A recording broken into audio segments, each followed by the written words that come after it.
Welcome to the Warzone, where the canvas bleeds. Hello and welcome to the official start of the Own the Throne arc here in VRW Warzone.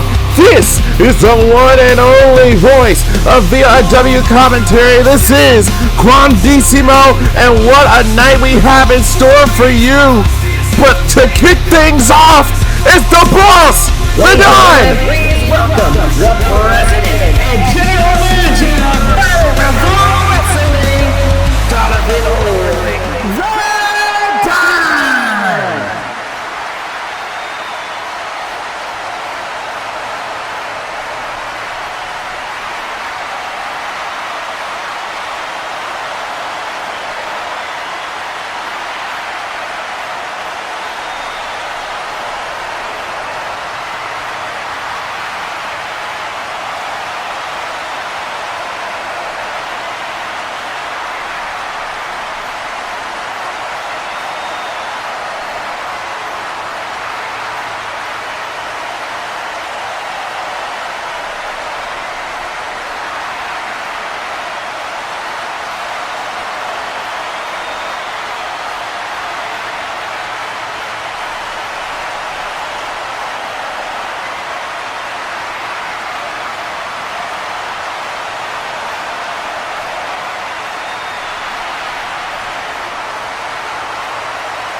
An incredible announcement, only to be cut off by one of the greatest war maidens, if not the most influential, arguably, to have graced VRW.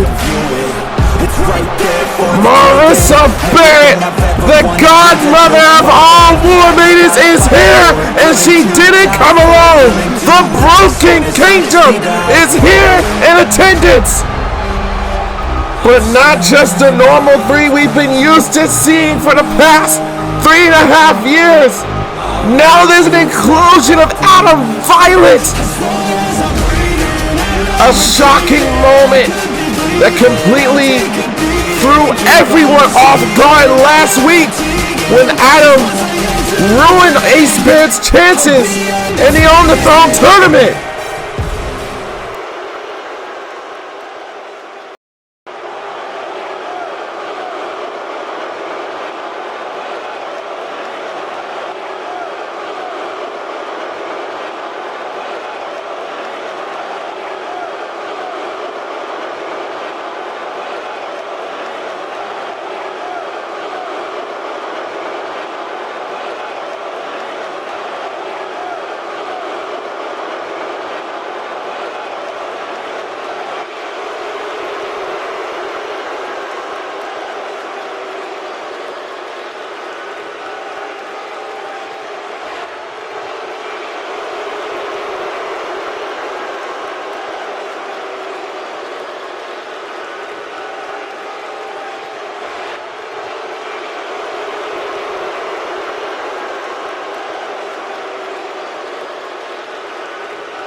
Well, this is going to be quite the interesting premiere.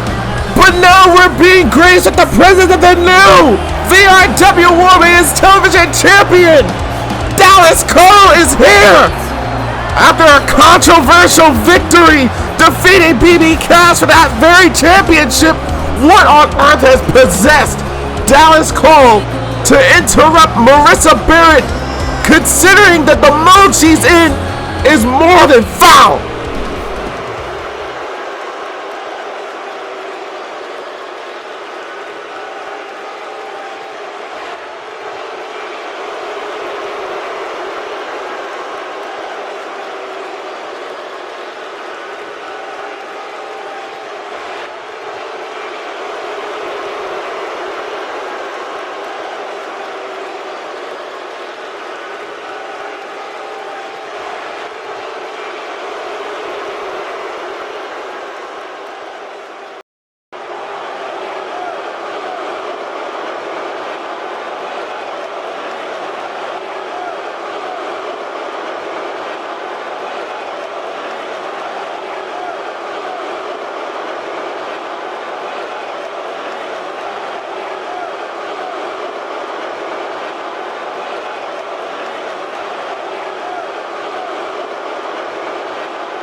Oh my lord.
Dallas Cole is a bigger person than any woman would be in the here and now. Completely disrespecting the godmother of all war maidens. Oh, hell is going to break loose at some point in time. But ladies and gentlemen, despite the turmoil over what we just saw, we still have a tournament to run through. We're in the middle of round one, and we've got 4 round one matches to witness here tonight. This being one of them, Giona, who had an amazing presence in the Carnival Frenzy match at the Carnival of Violence, takes on Angelina Renee, and then this is a turning point that we didn't expect after the attack that we witnessed from Austyn Storm attacking 4 warmongers. The original opponent for Marty Morton has been changed. David Blaze will be the replacement opponent for Marty Morton here later on tonight. And speaking of unknowing how this is going to turn out for Maggie Morgan, she takes on a former VRW Women Tag Team Champion and World Champion, the destroyer of all war maidens, Robin Blackstar. This match is sure to be one-sided, but that all remains to be seen. And then we have this, the brand new VRW Digital Media Champion, aims to go even further beyond, much like his now Dominion partner, Karan Cook. But first he has to get past Christian Tracy, who has been looking to renovate his career as a warmonger here in VRW. Now stepping away from the Own the Throne tournament. For weeks we have been wondering what the hell happened with American Strong Style and the attack that was done to Evan Wilder. Damien Shelly has requested that he faces Danny Wells tonight to explain everything and all that happened those weeks ago. And that's not the only thing we need to get to the bottom of. Last week, we saw the return of the first ever VRW Warzone champion, Freighttrain, attack Karan Cook after his round 1 match in the On the Throne tournament, and he's by the side of Jason Thomas. We need an explanation for that. But now we also get to hear from the brand new VRW Warzone champion after he attacked not 1, not 2, not 3, but 4 warmongers last week as a statement. And now he plans to call out Raymond Page now that he's the world champion. All this and more tonight.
From Melbourne, Australia,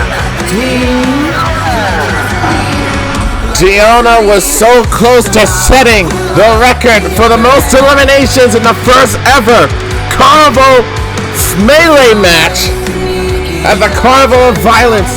Unfortunately, that honor was taken away from her by Tori Doyle of the Undisputed Elite. Let's see if Giona is able to get past her opponent and progress to the On the Throne tournament.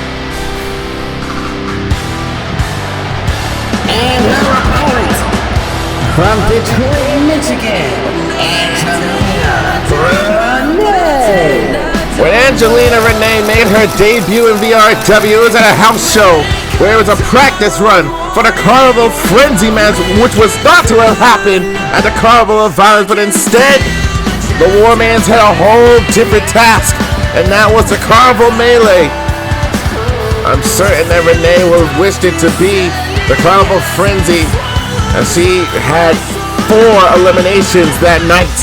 Well, here tonight, both of these 2 War Maidens have an opportunity to progress through the On the Throne tournament and hopefully, in their minds, dethrone the current queen of the Warzone, Sammy Stone, who has made a turn for many would believe the worst. A lot more on the Sammy Stone situation. There's a lot to talk about. Let's focus on these 2 War Maidens here tonight who are looking to possibly replace the queen of the Warzone. Matchup is now underway. Renee and Giona. And Angelina Renee starting things off with some close combat striking capabilities, and Giona quickly taking over the starting momentum of this matchup. And shot to the midsection by Angelina Renee. Renee, who is a friend of Ryan Warzone, who helped her get through the door. Unfortunately, Warzone losing the VRW Digital Media Championship to Kev Hardy a couple weeks ago. A corkscrew started from the top rope and a quick kick out by Giona. I'm certain that Ryan Warzone at some point would want to invoke his rematch clause for the Digital Media Championship. Meanwhile, Renee is trying to build herself a resume here in the Warriors division, and stuff like that is going to put her closer to her dreams than normal. That was incredible. A shooting star splash springboard to the outside, and the distance that was met with it was absolutely wild. I have no idea how Angelina Renee is supposed to answer to that kind of athleticism. And oh, trying to knock her off of the apron, and Renee being quick to the trigger is exactly what she needs to do right now. Ooh, shot to the midsection. Renee now choking the life out of Giona right now.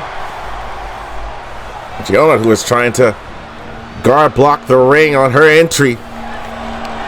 And Angelina Renee now looking for a submission, perhaps. Look at this.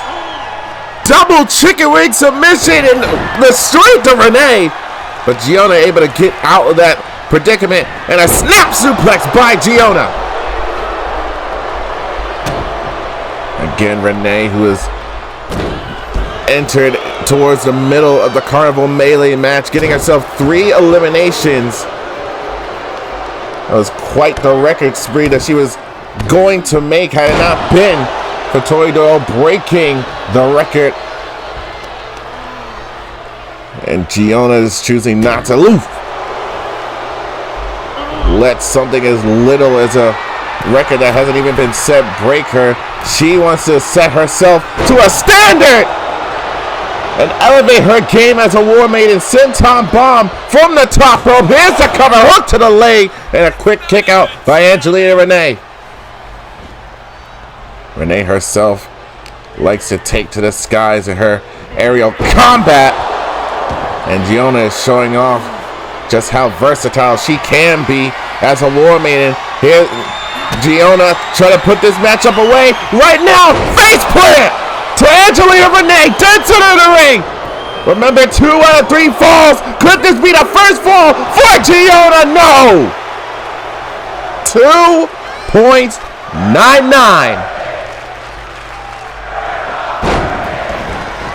And that's exactly how these VRW Riots have been acting towards all of these round 1 matches.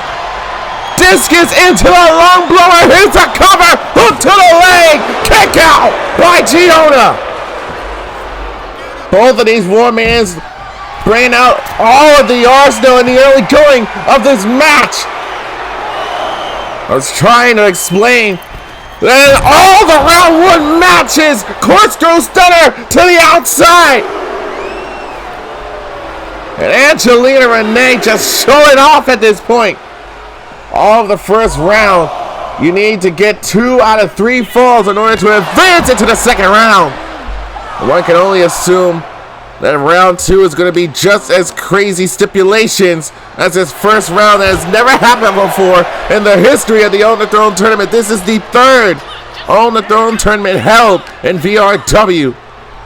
And so far, the competition is getting stacked in the second round for the War Maiden side. An up-and-comer Valentina, who's had her 3rd match ever in VRW, let alone her entire wrestling career, advancing to the second round along with the former Gift of Valor and VRW War Maiden's world champion, Amber Young, already waiting for round 2 to come around. And Giona plans on advancing to the second round with her versatile competitive nature. Ooh.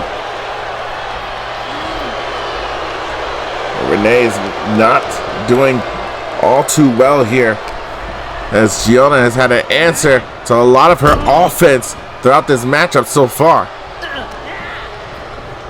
And Giona now planning Renee with a scoop slam. Renee doing the smart thing, rolling to the outside, but here comes the pursuit of Giona. And keep in mind, ladies and gentlemen, another heavy hitter that is in this War Maiden's tournament. The destroyer of the War Maiden's division, Robin Blackstar, set to compete later on tonight against Maggie Morgan. I do not feel envious of Morgan, considering the damage that Blackstar is capable of. But keep in mind that much like Robin Blackstar, Morgan is a former tag team champion. And Angelina Renee breaking the 10 count of the referee, now going after the left arm of Giona, just stepping down on the hand and wrist. trying to do as much damage as possible to wear down the body in a swift kick to the dome of Angelina Renee. And Giona coming back, slamming her head into the mat. Trying to knock some brain cells loose from Angelina Renee. And speaking of which, perched on the top rope, incoming 450, but Giona moving out of the way. And now the roundhouse kick. Oh, return chop. Look at these two go. Both of these Warmans looking for a slugfest here tonight. Hasn't even been one fall yet, and both of these Warmans are acting like they're in the final inning. Shot after shot, blow after blow, and Giona welcoming the strikes from Renee. Oh, discus forearm. Who's in control of this one here? Renee dragging along Giona, and once again, pressure up. Here we go. Hold on, Angelina Renee locked in on the comeback train. Off the head, it's a takedown. Pops her with a drop kick. And Renee's all fired up. Looking for the cover. Here it is. Shoulders are down. And Angelina Renee popping off the first fall of this round one match in the On the Throne tournament.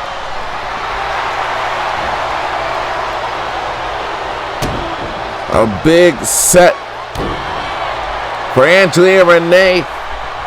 All it takes is one more fall, and Renee is going to be moving on to the second round. Shotgunning that drop kick into the chest and midsection of Giona.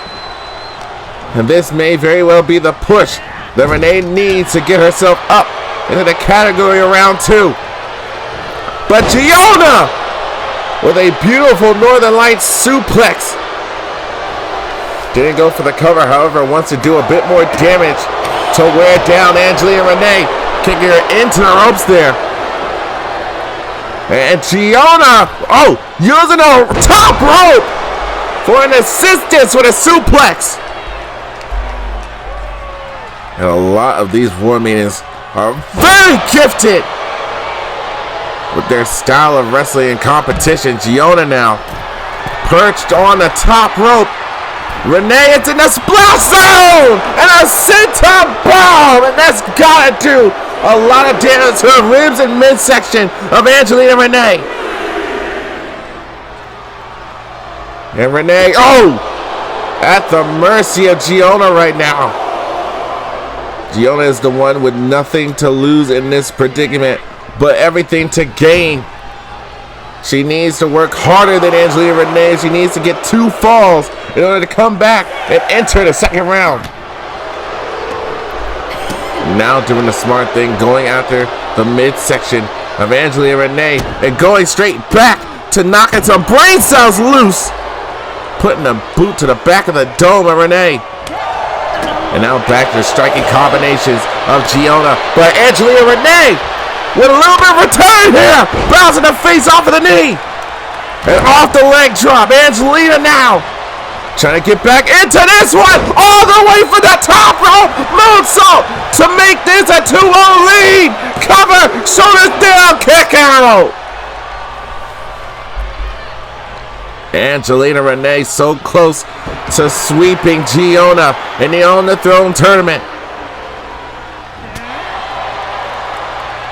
Currently the queen of the Warzone is Sammy Stone, and Sammy, who has been acting like a completely different person ever since she returned from losing the VRW War Men's Championship, currently being held by Anthony Jaden as the top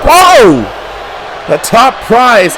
Not just winning the tournament, not just becoming the queen of the Warzone, but that championship will be on the line to the winner of the On the Throne tournament for both Warmongers and War Maidens. And Giona once again up on the top rope. Another senton bomb! And at this point, Renee's ribs have got to be screaming at her. Oh! Discus big boot delivered to Angelina Renee. Now sitting her back inside the ring. This is the opportunity that Giona needed to even up the score. Kick to the midsection. Face plant to Angelina Renee. There's the cover. Hook to the leg. Shoulders are down. 1-1. It is an even playing field next fall, whether it be pinfall or submission. A countout can even get you into the second round. One of these two Warmans will be meeting Valentina and Amber Young in round 2 of the On the Throne tournament. And Renee popping her up to the top rope. Hold on! Whoa! Middle rope Spanish fly from Angelina Renee. And now to the outside this time and connects the 450 splash. With the already damaged ribs, Angelina Renee putting everything on the line. But back to the top rope again. Look out! Incoming! A corkscrew stunner from Renee. Now she needs to get her back inside the ring and end it. But Renee having other plans. Springboard. Big splash to the back, and again the ribs of Renee. Gotta be screaming at her by this point. Now tossing to the ropes here. Giona trying to put it into this matchup now. Oh! Shot with the elbow from Angelina Renee. Kick to the midsection. Renee now. Oh! Thought we were about to see a neck breaker and turn it into a face buster, and that took a lot out of Angelina Renee. Couldn't capitalize right off the back, but still goes back in for the offense. Now launching Giona into the corner.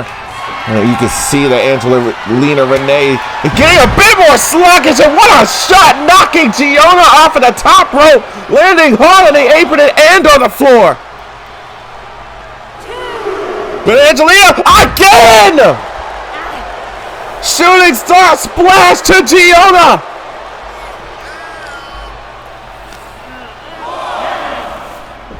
Gotta have it to the dedication of winning the On the Throne tournament. Angelina Renee popping off now. Backbreaker. And now back on the top rope. Renee, 630 splash. Here's the cover. Shoulders are down. Renee is advancing to the second round of the On the Throne tournament. Here's your winner, Angelina Renee. That was quite the battle that Renee had to endure against game competition from Giona. Hey, you see what came about the first fall for Angelina Renee, coming off of the comeback train, the great flurry of offense that came out of nowhere from the arsenal of Angelina Renee. And that right there got Angelina the first fall of the matchup, which set a precedent. Things started turning for the worse for Renee as the ribs are being dealt a lot more damage than she would have expected. Pulling out maneuvers like that had to have set a bigger target for Giona to exploit and capitalize off of. And capitalize is exactly what she started to do right here. Will be Giona's first fall. We saw a lot of sweeps during last week's introduction in the On the Throne tournament, but Giona was not going to allow herself to be swept here tonight. And then the takeover for Angelina Renee, completely ignoring all the damage that had been done to her ribs and midsection. And there you saw a beautiful 630 splash that was shotgun Renee into the second round of the On the Throne tournament. And Renee now becomes the third Warman to join the second round of the On the Throne tournament alongside Valentina, who defeated Paige Storm, and Amber Young, who defeated Whitney Baker. The second round is still set to have one more be added to the second round here tonight. Maggie Morgan versus Robin Blackstar. But let's focus on the fact that Renee is moving on to the second round.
Round match in the On the Throne tournament, held under 2 out of 3 falls. Introducing first, from Minneapolis, Minnesota, David Blaze. Now, originally, Marty Morton was set to take on Aries Santiago in this round 1 match of the On the Throne tournament, but Santiago, after suffering an attack from the hands of the VRW Warzone champion Austyn Storm, he was not medically cleared to compete here tonight. And instead, we have David Blaze, one of the most loyal followers of the former world champion Mason Rex, looks to take this opportunity and push himself as a singles competitor here in the Warzone.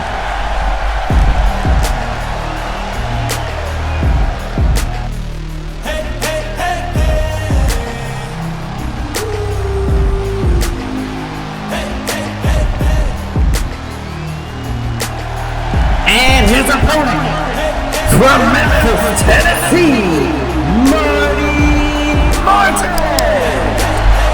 Marty Morton has been doing amazing ever since he's joined the ranks of the Warmongers here in VRW. And one thing interesting was said by Morton last week when he was consoling with Cam Hardy and Karan Cook backstage.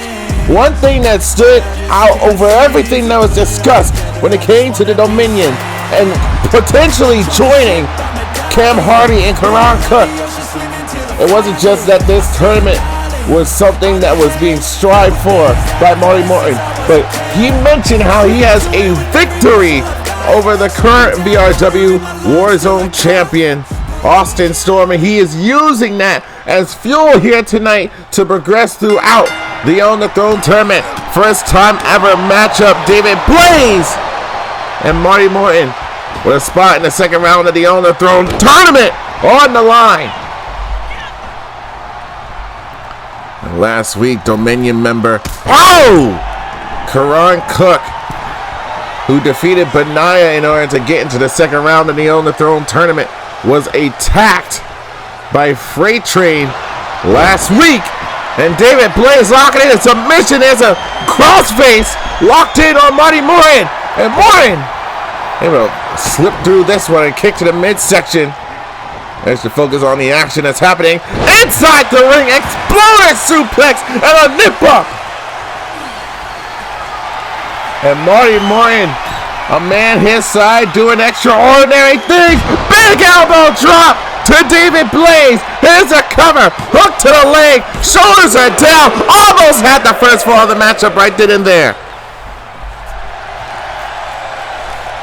Karan Cook was one of 3 who advanced into the second round of the On the Throne tournament last week at the end of the Purge arc of VRW. Along with him was Bobby Bass of the New Dawn and Bram Goodwin, who was viciously assaulted by Austyn Storm last week, even put through somebody's car window. It's a good thing that there are 32 competitors in the first round in the On the Throne tournament. Cover by Morton and a quick kick out by David Blaze. Goodwin has time to recover after that attack. We're nowhere near halfway through the first round of the On the Throne tournament. And Marty Morton now whipping David Blaze over the top rope. And able to do it with the slightest of ease. And now again, another crossface by David. Big man trying to wear down. Oh! Again, this is a round 1 match of the On the Throne tournament. Marty Morton quickly overpowering David Blaze.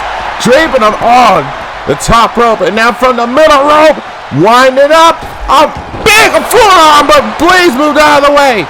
But Marty Morton is so quick, so agile, getting the better of speed against David Blaze. And that's honestly the only thing the man's got going for him here in this moment. Leapfrog, double time, and there's the elbow. Morton, who has had a spout not just with Raymond Page and Austyn Storm in the past, and that turmoil where the two went through at the Carnival of Violence, where Raymond Page did the unthinkable, not just knocking off Austyn Storm. Morton getting out of dodge on that one, but winning the Carnival Frenzy match itself. And for a 3rd time in this match, David Blaze locking in a crossface. But again, Morton able to find the escape, able to shift the weight of David Blaze now from behind. Double chicken wing, trying to go for that dragon suplex perhaps, but David Blaze able to counter. Much like Morton to dismay.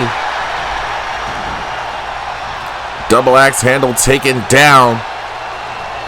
David Blaze here. Marty Morton fired himself up. Stepping down on the chest and midsection of David. Now back to a vertical base and driving the knee right underneath the jaw of Marty Morton. And this is where Blaze is able to operate, where he is in control. And now look at him having the strength to scoop slam Morton. And Morton I thought he was going to roll to the outside, but David Blaze has half a mind to take a stroll around the ring. Get some thoughts in order. Now back inside the ring, breaking the referees. 10 count! And a big knee again to the jaw of Morton. Good thing the guy's not a glass jaw. David Blaze just taking his time to gloat at the fact that he's the one in control, despite having that smile wrapped around his face.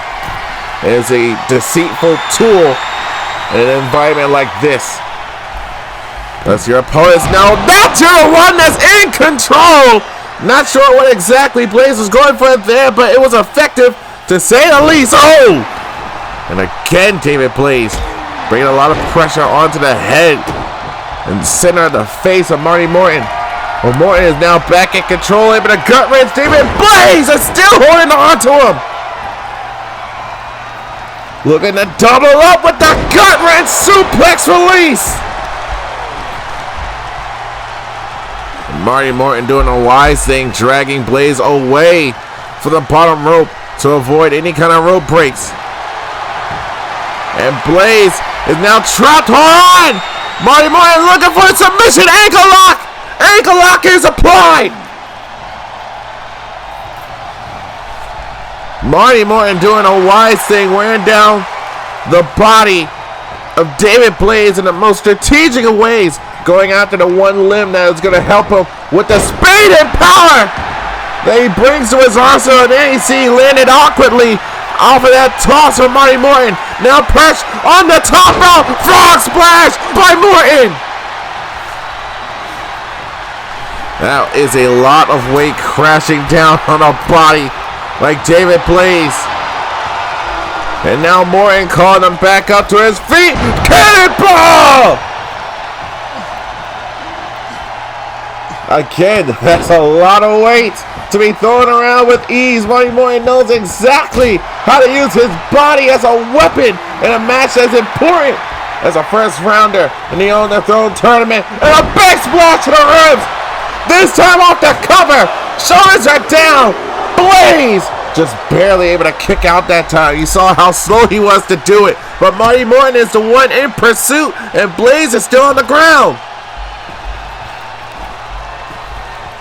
Marty Morton is just toying with David Blaze again. Oh, a miniature version of the crossface. Should say mediocre version, but regardless, it's doing its effect against David Blaze right now. It is keeping a man on his toes.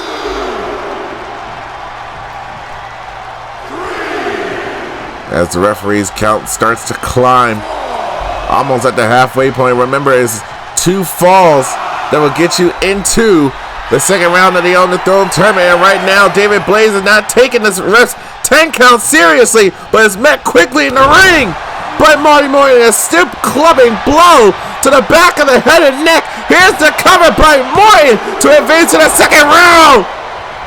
At least get a fall to get him closer there, but David Blaze again able to kick out. And Marty Morton now targeting the right arm of David Blaze now. Honestly, everything could be a target for Marty Morton, the man of steel. Taking down David Blaze again. Can't call it cocky if you can back it up. And right now, Morton is backing up. A lot of talk, but now David Blaze catching him off guard with that double sickle. And a go! Morton taking down Blaze with a stiff enziguri straight to the temple. Man has been earning his right to show off in front of the VRW Warmongers. And once again, Marty Morton climbed all the way to the top rope. Man is perched. Blaze is getting back to his feet. And he's going to be met with another cannonball. Crawling quickly into the cover is Marty Morton. Shoulders are down. David Blaze again able to kick out at 2.5. Marty Morton is doing absolutely anything and everything he can to completely wear down David Blaze. The man is showing off a whole lot more resistance that I had given him credit to. And another big splash from Morton. Whole lot of weight being thrown around in the right ways. And again, Morton is targeting that left leg of David. Completely wearing down his body.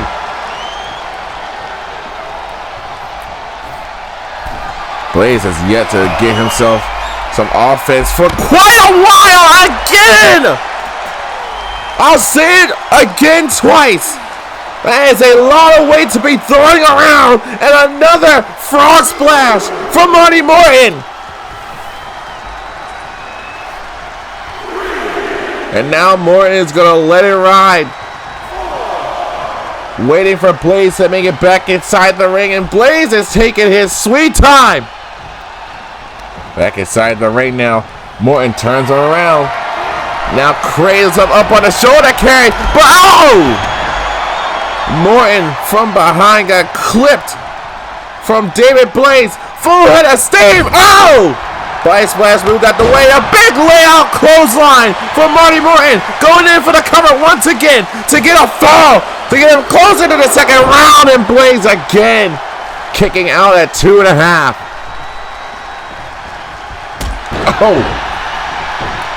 Another drop kick to the back of the head and neck of David Blaze.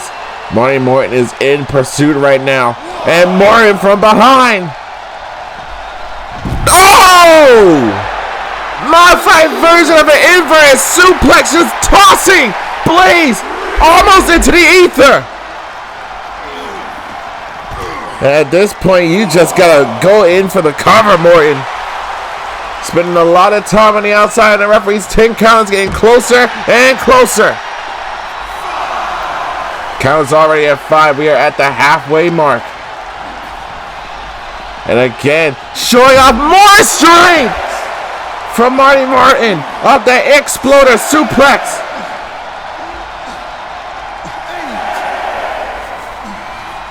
And this is bad. This is bad. Marty Martin getting back inside the ring. Referee's count is at 8.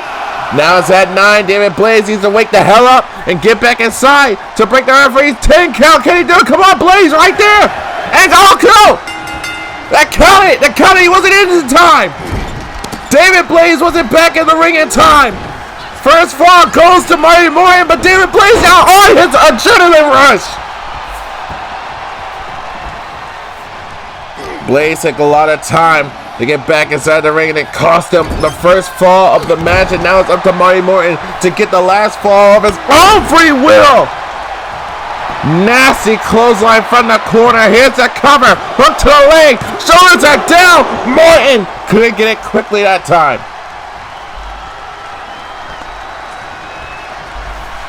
And Martin trying to get the VRW Riots hyped up for this one. Now both men back to a vertical base. And Marty Martin, two-handed toss, overhead style. Big man's got some big dreams and involves becoming the king of the war zone. Please just don't get up, don't get up. Turns over, oh! Not sure what Martin was exactly going for on that one, but it still took down Blaze off his feet.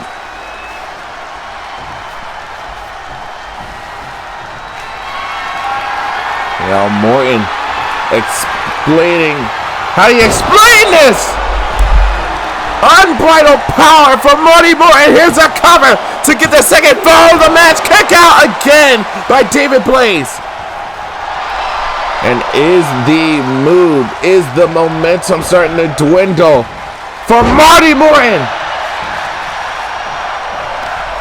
The VRW Rise certainly are liking what they're seeing here tonight.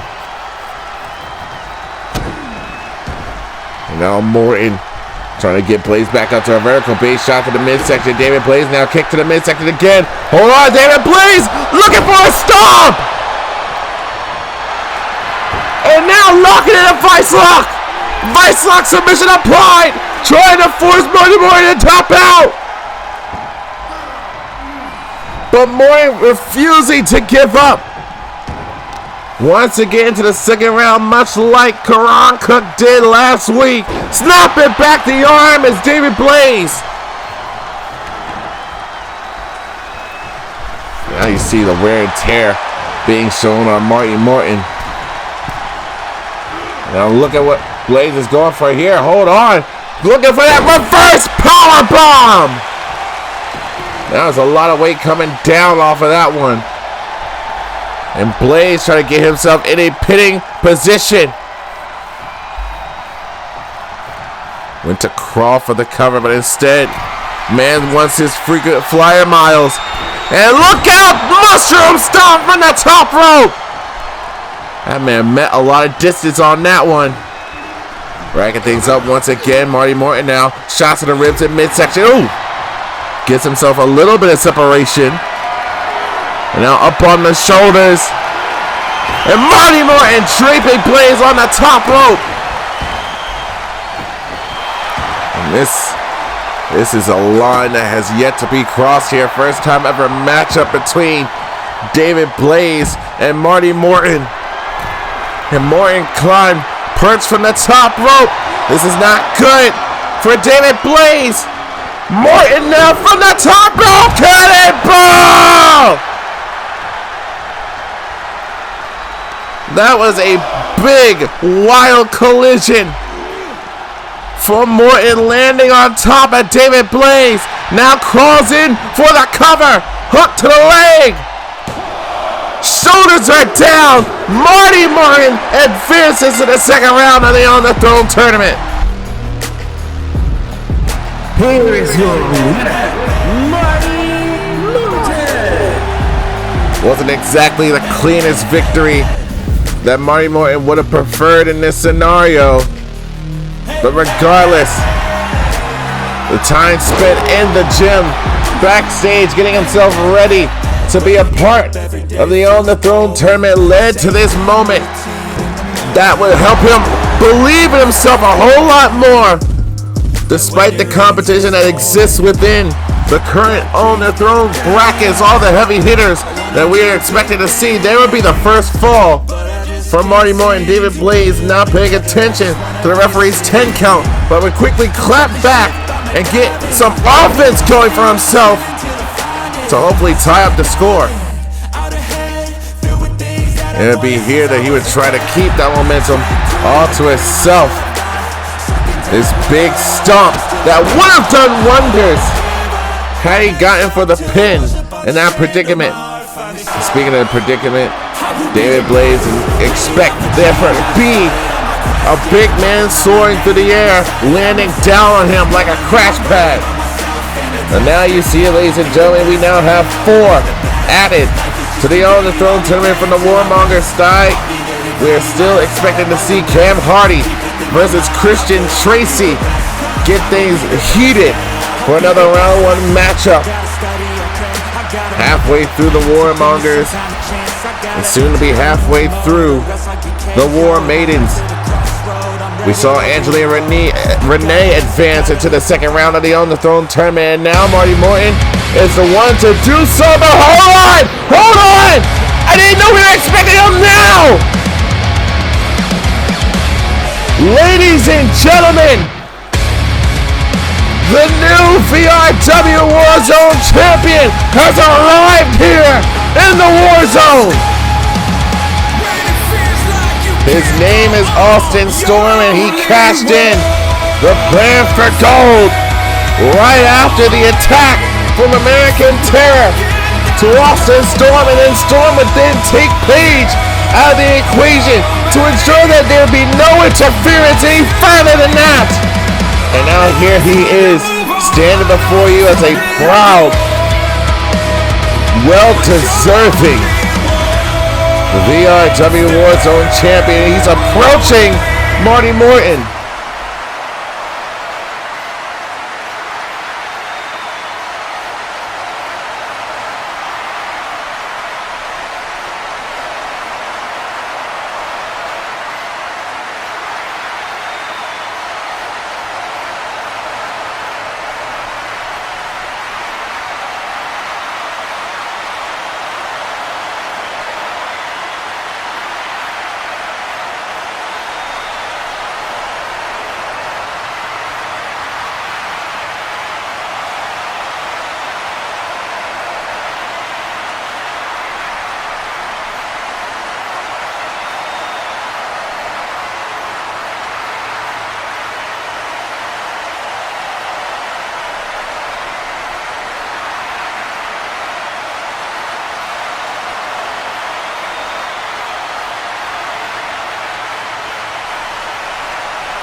That is one hell of an offer. But the question is Marty Morton actually going to take that offer? Well, speaking of a spot in the On the Throne tournament, the king of the Warzone is here.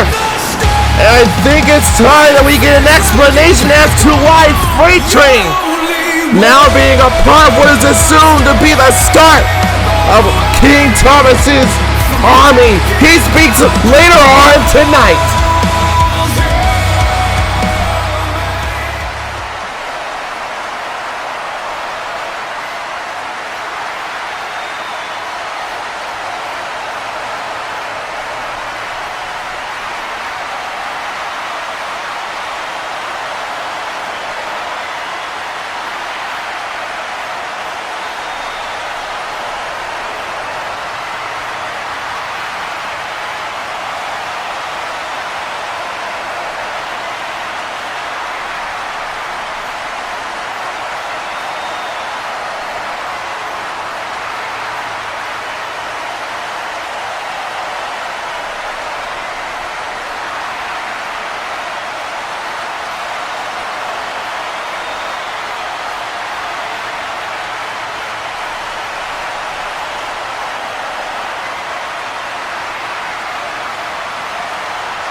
and gentlemen, please welcome Freighttrain and the King of Warzone,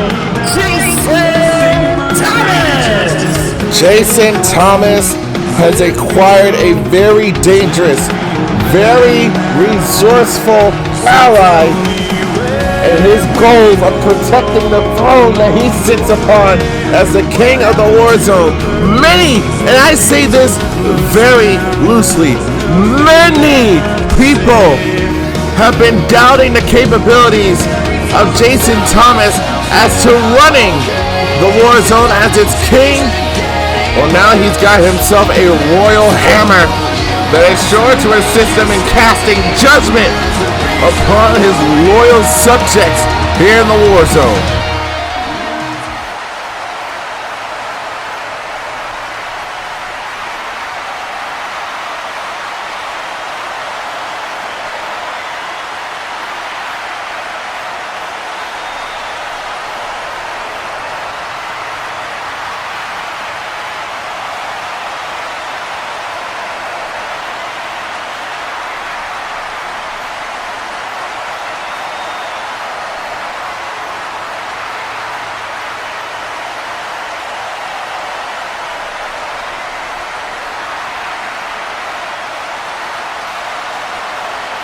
Step into the ring, let me tell you about a legend. Come on, cook the dream killer, the one they never reckoned, the icon of pro wrestling. Jason Thomas is truly starting an army, and this man apparently has desecrated the Warzone with the introduction of the Dominion. Karan Cook is here to confront the king of the Warzone and Freighttrain, his sword and shield. This is about to be combustible if things break down here and now.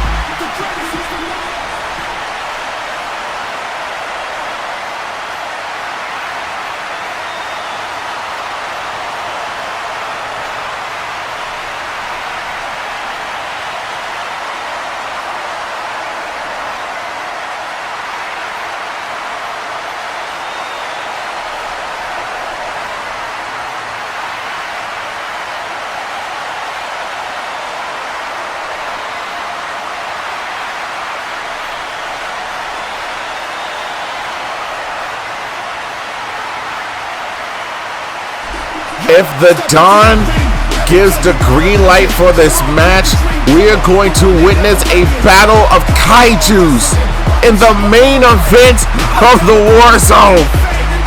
We're about to be dealing with some innocent casualties and collateral. And speaking of collateral, that's exactly what Evan Wilder was a few weeks ago when he was viciously attacked before he was set to defend the VRW Warzone Tag Team Championships. But now tonight we get to hear from the horse's mouth. Damien Shelly explains exactly what happened to Evan Wilder, and now we are about to be witness to a tag team #1 contenders gauntlet frenzy match. Hitomi Kozuki was brought by Matty Saban to the Dawn, and now we have ourselves a legit ensemble of tag teams. We now have 4 teams instead of 3. We're going to crown ourselves some new #1 contenders to face off against the Undisputed Elite. That match is next.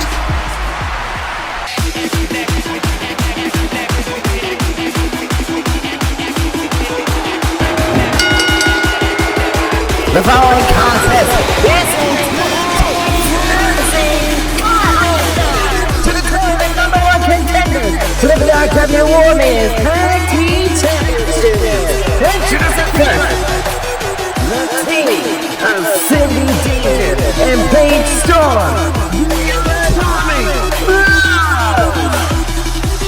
And it's the Atomic Blonde set to kick off this tag team frenzy gauntlet match in order to determine the #1 contenders to the Undisputed Elite's Warman Tag Team Champions. These two are always exciting to see. And here are their first opponents. And their opponent from Detroit, Michigan, And Matty Saban was the one to rope in Hitomi Kozuki for this entire excursion in regards to being a part of this War Maiden Tag Team Frenzy Gauntlet match. And even negotiated with the Dawn and postponing her round 1 match in the On the Throne tournament. And her tag team partner from Osaka, Japan, Hitomi Kozuki. Wildly enough, Hitomi Kozuki also had a round 1 match in the On the Throne tournament herself, but was brought into the office by her partner Maddie Sabin into the Dawn's office, unaware of what exactly was going on in that moment. And now she finds herself with another opportunity outside of becoming the next queen of the Warzone. It's an opportunity to become the #1 contenders to the UE's Tag Team Championships. No tags. All 4 Warmans are going to be in the same ring all at the same time. There are 4 teams that are a part of this gauntlet match. And Hitomi Kozuki and Maddie Sabin take on the Atomic Blondes to start this gauntlet match off. And already, DDT from Maddie Sabin, the Paige Storm in the pink, and Cindy Danger in the yellow. They are the new Atomic Blondes, ladies and gentlemen. Keep in mind that these tag team championships that will soon be defended by the UE aren't the only set of championships to be held by a group. Keep in mind that earlier in the night that Dawn introduced the VRW Warzone Trios Championships. And the Warmongers are going to have a whole new world to completely dominate in. And these War Maiden tag teams have been elevating the game. Tag team wrestling in general has been elevated to such an extreme as of late. And Paige trying to get the cover off of Hitomi Kozuki. And it was a quick kick out. Meanwhile, on the outside, Cindy Danger keeping Maddie Sabin at bay. And Paige Danger, meanwhile, on the inside, keeping Kozuki down momentarily, trying to go for that second leg drop. And Paige Storm still in control of Kozuki. I wonder what exactly was going through the mind of Maddie Sabin, tricking Hitomi into being a part of this match, but it tended to work out. Hitomi agreed to it nonetheless. Right now from the top rope. Oh, what a frog splash and changing directions. That was impressive from Paige Storm. But Maddie Sabin coming in to back up Hitomi Kozuki. Meanwhile, Cindy Danger catching her with a reverse elbow and a falling headbutt. The new Atomic Blondes appointed by Blondie Bombshell, as Alice Cherry Bomb was injured to the point of retirement. And meanwhile, the newly appointed Atomic Blondes, Cindy Danger and Paige Storm, doing an exceptionally great job as replacements for Bombshell and Cherry Bomb. And Cindy now, off the Russian leg suit, now raining in some punches into the face of Hitomi Kozuki. Maddie Sabin choose her opponent. Keep in mind that there are 2 other teams that they have to go through should they even get past the Atomic Blondes, who are holding the guard at the moment. Springboard into a leg drop, landing on the chest and midsection, cover by Paige Storm and a kick out. And Hitomi Kozuki trying to light up the body right now of Cindy Danger, raining in some roundhouse kicks. And now knee into the skull. And not a lot of rhythm to a frenzy-style tag team match to begin with, but the isolation is clearly on display right now. Swift kick to the lower back of Paige Storm. Cindy Danger back inside the ring, able to counter with Maddie Sabin that time. Runs into a bulldog. And Hitomi Kozuki trying to put this matchup away here. Launching a thumb right into the jawline of Cindy Danger. Hitomi Kozuki Now gonna put a spin on it herself with a bulldog of her own. And now we're starting to see a rhythm between Sabin and Kozaki. And meanwhile, Shirwani! Down goes Paige Storm and Maddie Sabin now kick to the midsection. Double arm DDT! And now they're coming from Sabin. The Atomic Blondes have been eliminated by Kozaki and Sabin. Well, that's one team down, two more teams to go. And here it comes, the Media Outcasts. The team of Rebecca Star and SJ, the Media Outcasts. Ray and Star have been at their odds ends against the Undisputed Elite alongside Roxy Guns for the past few number of weeks. And after losing that Elimination Tables match, we thought that we would see the last of their incursions against the VRW Women's Tag Team Champions. Well, now they got a shot directly coming after the tag team titles. And after Sabin and Kozaki took down the Atomic Blondes, Media Outcasts are working with a little bit of leg room here, getting themselves closer to the title picture. Now the second part of the gauntlet match here begins. Oh! Stiff knee from SJ Ray and Hitomi Kozaki trying to, Rebecca Star able to turn something out of that one here. SJ Ray having to deal with Kozaki, misses with the forearm, got a forearm herself, and there's a ref down. Not sure where she got hit down from. Rebecca Star and SJ Ray want nothing more but to be the ones to eliminate the Undisputed Elite in their tag team championship reign from the history books. Star with a beautiful moonsault. Meanwhile, SJ Ray ran in some heavy knee shots to the side of the temple of Hitomi Kozaki. And Rebecca Star inside the ring, wearing down the left leg, and that's a bulldog from Ray. Meanwhile, on the top rope is Rebecca Star. Crash pad into an elbow drop, but Manny Sabin moved out of the way. Now having to deal with the numbers game. Now from behind, SJ Ray ripcord into another knee. That's the one thing about these tag team frenzy matches here. You have no idea what's going to be right around the corner, even if it's looking you dead in the eye. Regardless, a frenzy is a frenzy. You have no idea what's going to be. What's exactly going to happen in situations like this. No tags. All four Warmans in the ring, outside the ring, all at once. Practically no rules. It tells them that they can't do certain things. And a double arm DDT from SJ Ray delivered to Hitomi Kozaki.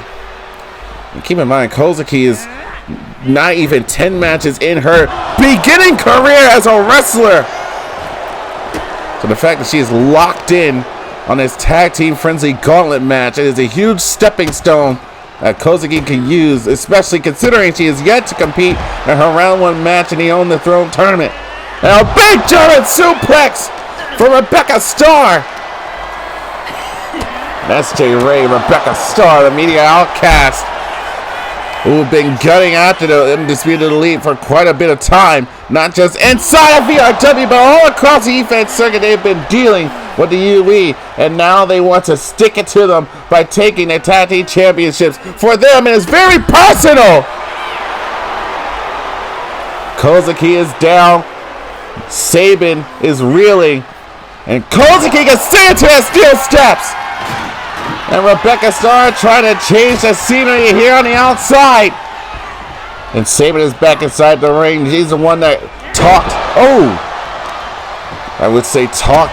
Kozaki into this opportunity, but she was more or less tricked. Here's the cover, hook to the leg by SJ Ray. And a kick out from Sabin. But Kozaki trying to get a drop kick off. Shot to behind. And look at the fluid motion of Rebecca Star having her tag team partners back in that scenario. And Hitomi Kozaki, off the takedown of Rebecca Starr and Maddie Sabin, able to bounce back from the assault of SJ Ray. Russian leg sweep, downing Ray and Kozaki lying in wait. Oh, locking things up. Sabin now off the schoolgirl and a roundhouse kick and ends a curry that Beasley hit nothing there, misses wildly. And Rebecca Starr with another bulldog. This is not going so well for the team of Kozaki and Sabin. The Media Outcasts are livening things up for themselves right now. An opportunity to take down the UE. And after another team enters, they're left with the Night Sisters. If they could knock off former War Maidens World Champions, they might as well be guaranteed that they'll be going straight after the UE in their championships. Oof. Launching Sabin into the steel steps this time. And Kozaki drove straight with a stunner and knocked to the floor.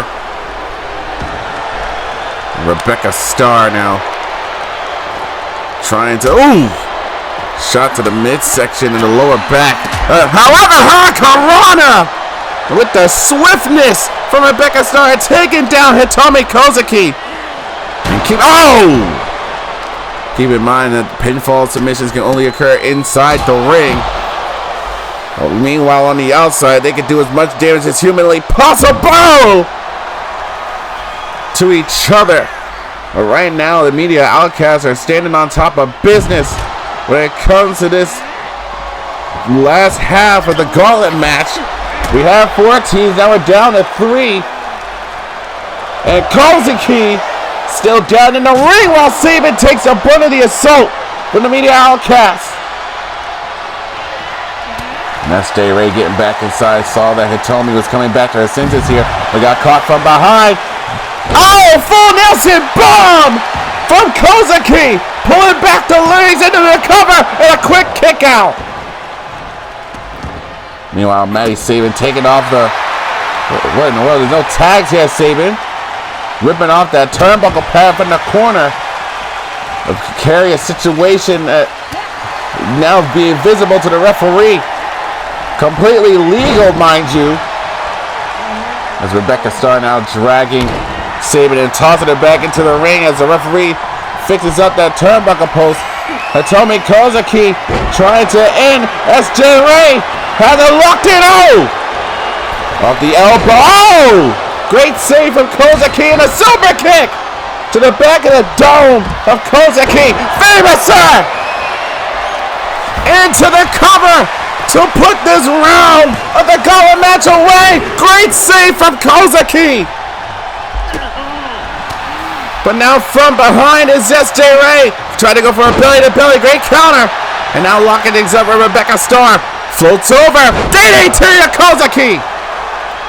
Sabin making it back to her feet. And Rebecca Starr with a standing Spanish fly. Now off the spring. Board body splash. Kozaki doing the wise thing and rolling to the outside, but it's what kind of damage has already been done. They've already survived one match against the Atomic Blondes. The Media Outcasts are just staring a hole into the soul of Kozaki. Oh! A well-laid trap by the Media Outcasts. And that's Jay Ray now driving some knees to the side of the dome. Maddie Sabin making it back to her feet.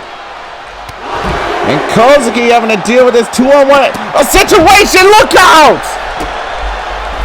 They are a well-oiled machine right now, the Media Outcasts, with an opportunity to take down the UE. And on a personal level, they are leaving nothing in the ring, but they leave everything on the outside of it right now. And Kozaki being sent back inside the ring. SJ Ray coming to the aid of Rebecca Starr again. This may not be an official legitimate tag team match, but they are keeping each other well guarded in this scenario. And kick to the midsection. Sabin now sending Starr into the turnbuckle post. And Ray now landing into the snap suplex, and that took a lot out of Maddie Sabin and Kozaki. Oh, going out there, SJ Ray. But launched into the post. And Sabin now tossing Star away, going back after Ray. Face first off the face buster, trying to give Kozaki time to recover. Drives into the knee, up into a Hurricanrana. And Sabin now carrying the team, trying to get Kozaki to morale. And Kozaki maybe on her adrenaline rush. And now, hold up, got caught into a bulldog. Harsh landing on the floor. And another bulldog for Rebecca Starr. And now Sabin launches into the announcer's desk. The media outcasts are hungry tonight for this opportunity. If it means taking down the Undisputed Elite, they will do whatever it takes. Even destroying this makeshift team of Kozaki and Sabin. And right now, Sabin is livening herself up off her adrenaline rush. And thrown into the post. That's a dangerous corner right now. Hitomi Kozaki. Oh! Shot to the back of the left leg of SJ Ray. Meanwhile, Sabin is holding her own against Rebecca Starr on the top part of your screen there. As Kozaki bouncing ahead, face first off the apron. And combinations again, these kicks. Now just whipping SJ around the ring. Sabin and Kozaki are back on top of this match right now. Hold on. Elbows to the midsection. Silver kick to Kozaki. And now SJ Ray trying to make the save to her partner. But now, off the Skullgirl on a roundhouse kick to the side of the dome. Sabin is a one-war-minute army right now. Holding her own against both members of the media outcast. And now here comes Kozaki. On top of the action, this duo in pink. And Rebecca Starr landing nasty off of that step suplex. You can see the wear and tear though on Maddie Sabin after that suplex, however. Just shows how badly both of these teams want this opportunity. Oh, more like a famous bulldog there from Kozaki. Meanwhile, inside the ring lies Sabin and SJ Ray. And Ray, bashing with a headbutt. A trifecta of headbutts. And Kozaki got picked off by the legs. Arm trap into a crossface. SJ Ray on the verge of securing the next spot in the gauntlet match. But here comes Maddie Sabin. But from behind, SJ picks the leg again. Crossface. Submission applied. As Rebecca Starr keeping Kozaki down. And now for a third time applying the crossface. And Maddie Sabin with no choice whatsoever but to tap out. As these two start to celebrate, you gotta keep in mind that there's one more team that they need to overcome in order to challenge the Undisputed Elite for the VRW Warzone Tag Team Championships. And this is not going to be an easy contest for them to blow over.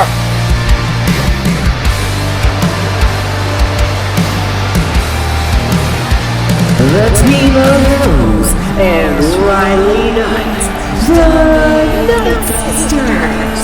One team, one team that has never held the VRW Warzone Tag Team Championships. Rose and Riley Knight, whose history is checkered and puzzled as a 1,000-piece puzzle. Their rivalry over the VRW War Maiden Championship. The Singles World Championship was what made these two the legendary tag team that they are. But one thing that is missing from their historic lineage is the War Maiden Tag Team Championships, a title that has never been held by the Knights. And now they are one match away to claiming the #1 contender spot in order to challenge for the VRW War Maiden Tag Team Championships. This is the end of the gauntlet match. Media Outcast versus the Knights. Who is going to challenge the Undisputed Elite for the VRW War Maiden Tag Team titles? We will find out between these two. And like I said, Rose and Riley, former world champions in the War Maiden division, cover by Riley. And a quick kick out. Oof. Shot to the lower leg. And you can see the wear and tear that was done with the Media Outcasts in their last encounter in this gauntlet match against Kozuki and Sabin.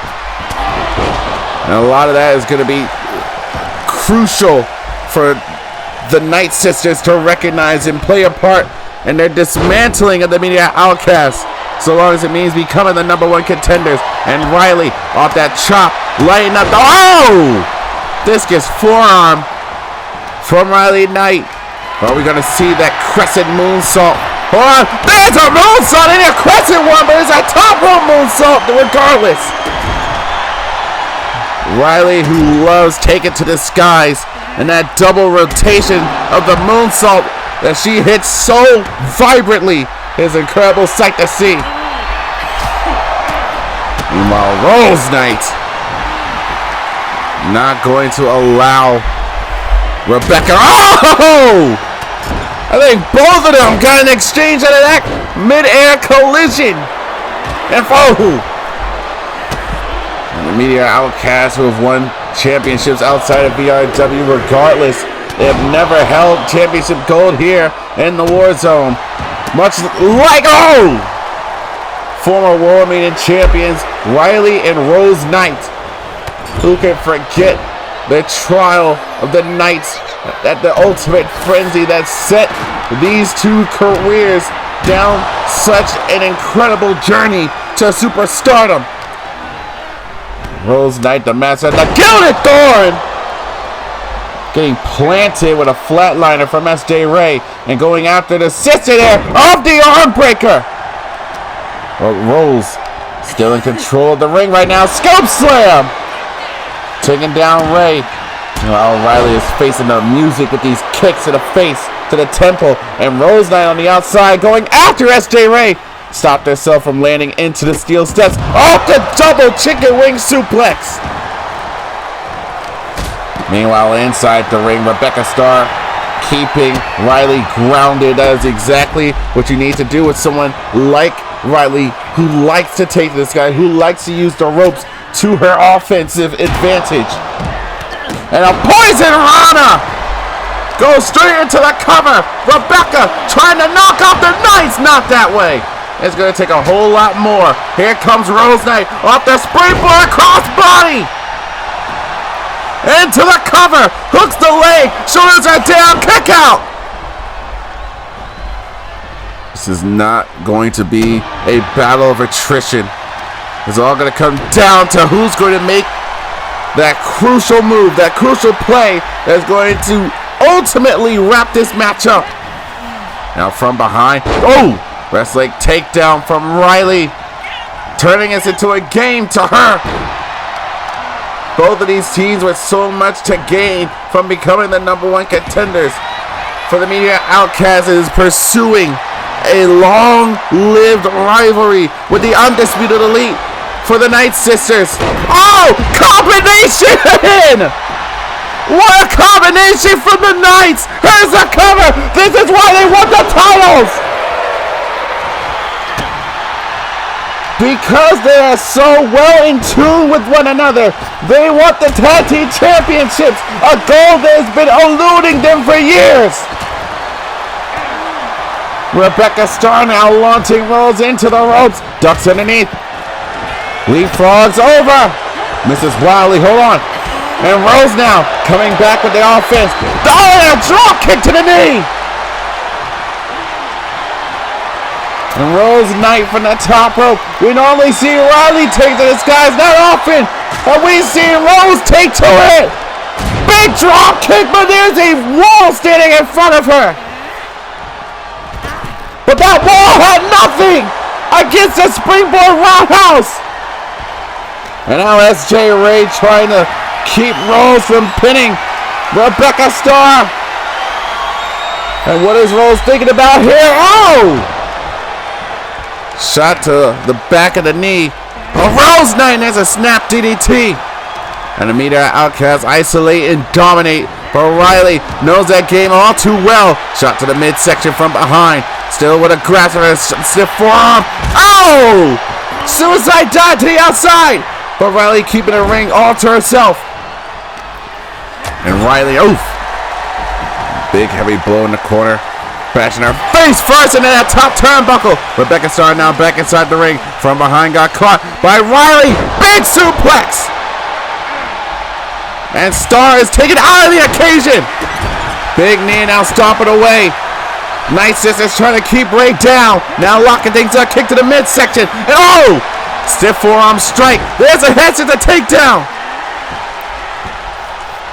And Riley squeezing the air out of the lungs, the life out of the body of SJ Ray. Rose being kicked away. Riley locking things up again. Has her locked in. Snap suplex.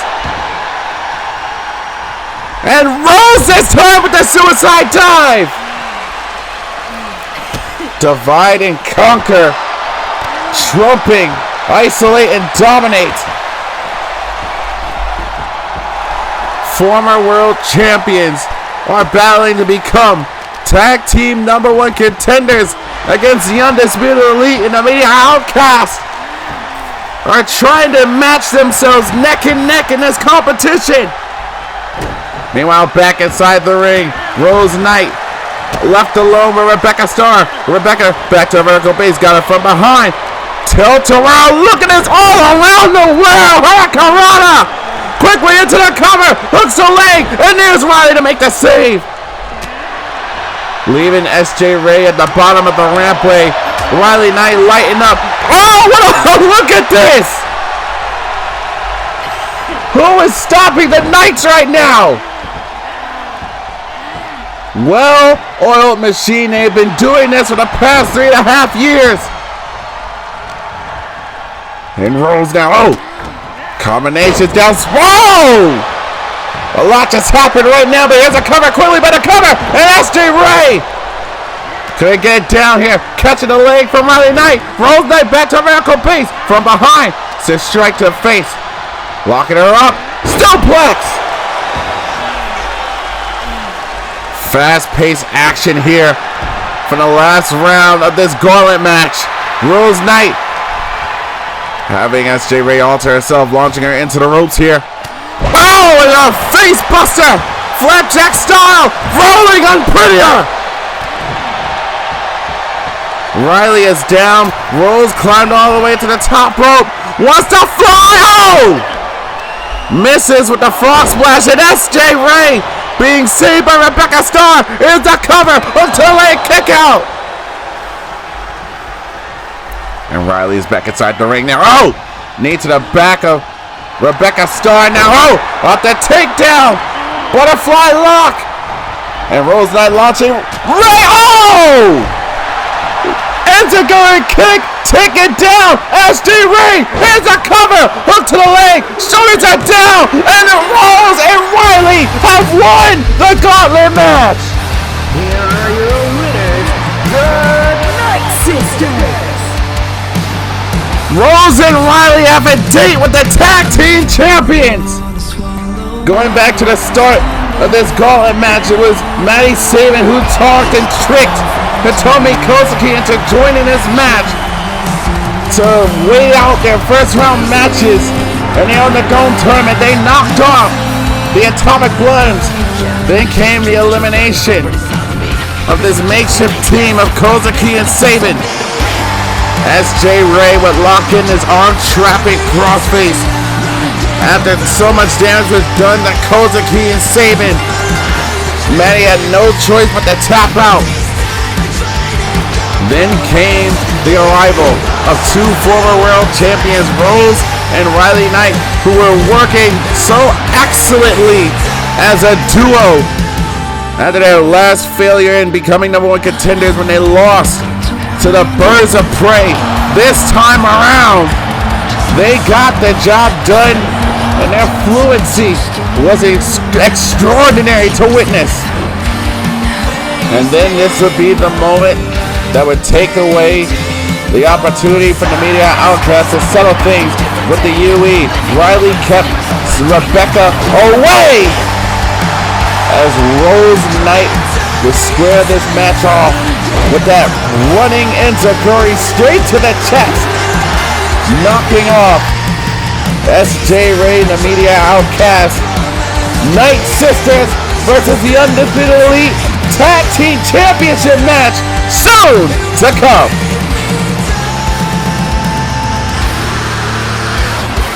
That's going to be one hell of an epic confrontation in the works.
In the Own the Throne tournament, held under 2 out of 3 falls. Introducing first, from Saratoga Springs, North Carolina, Christian Tracy.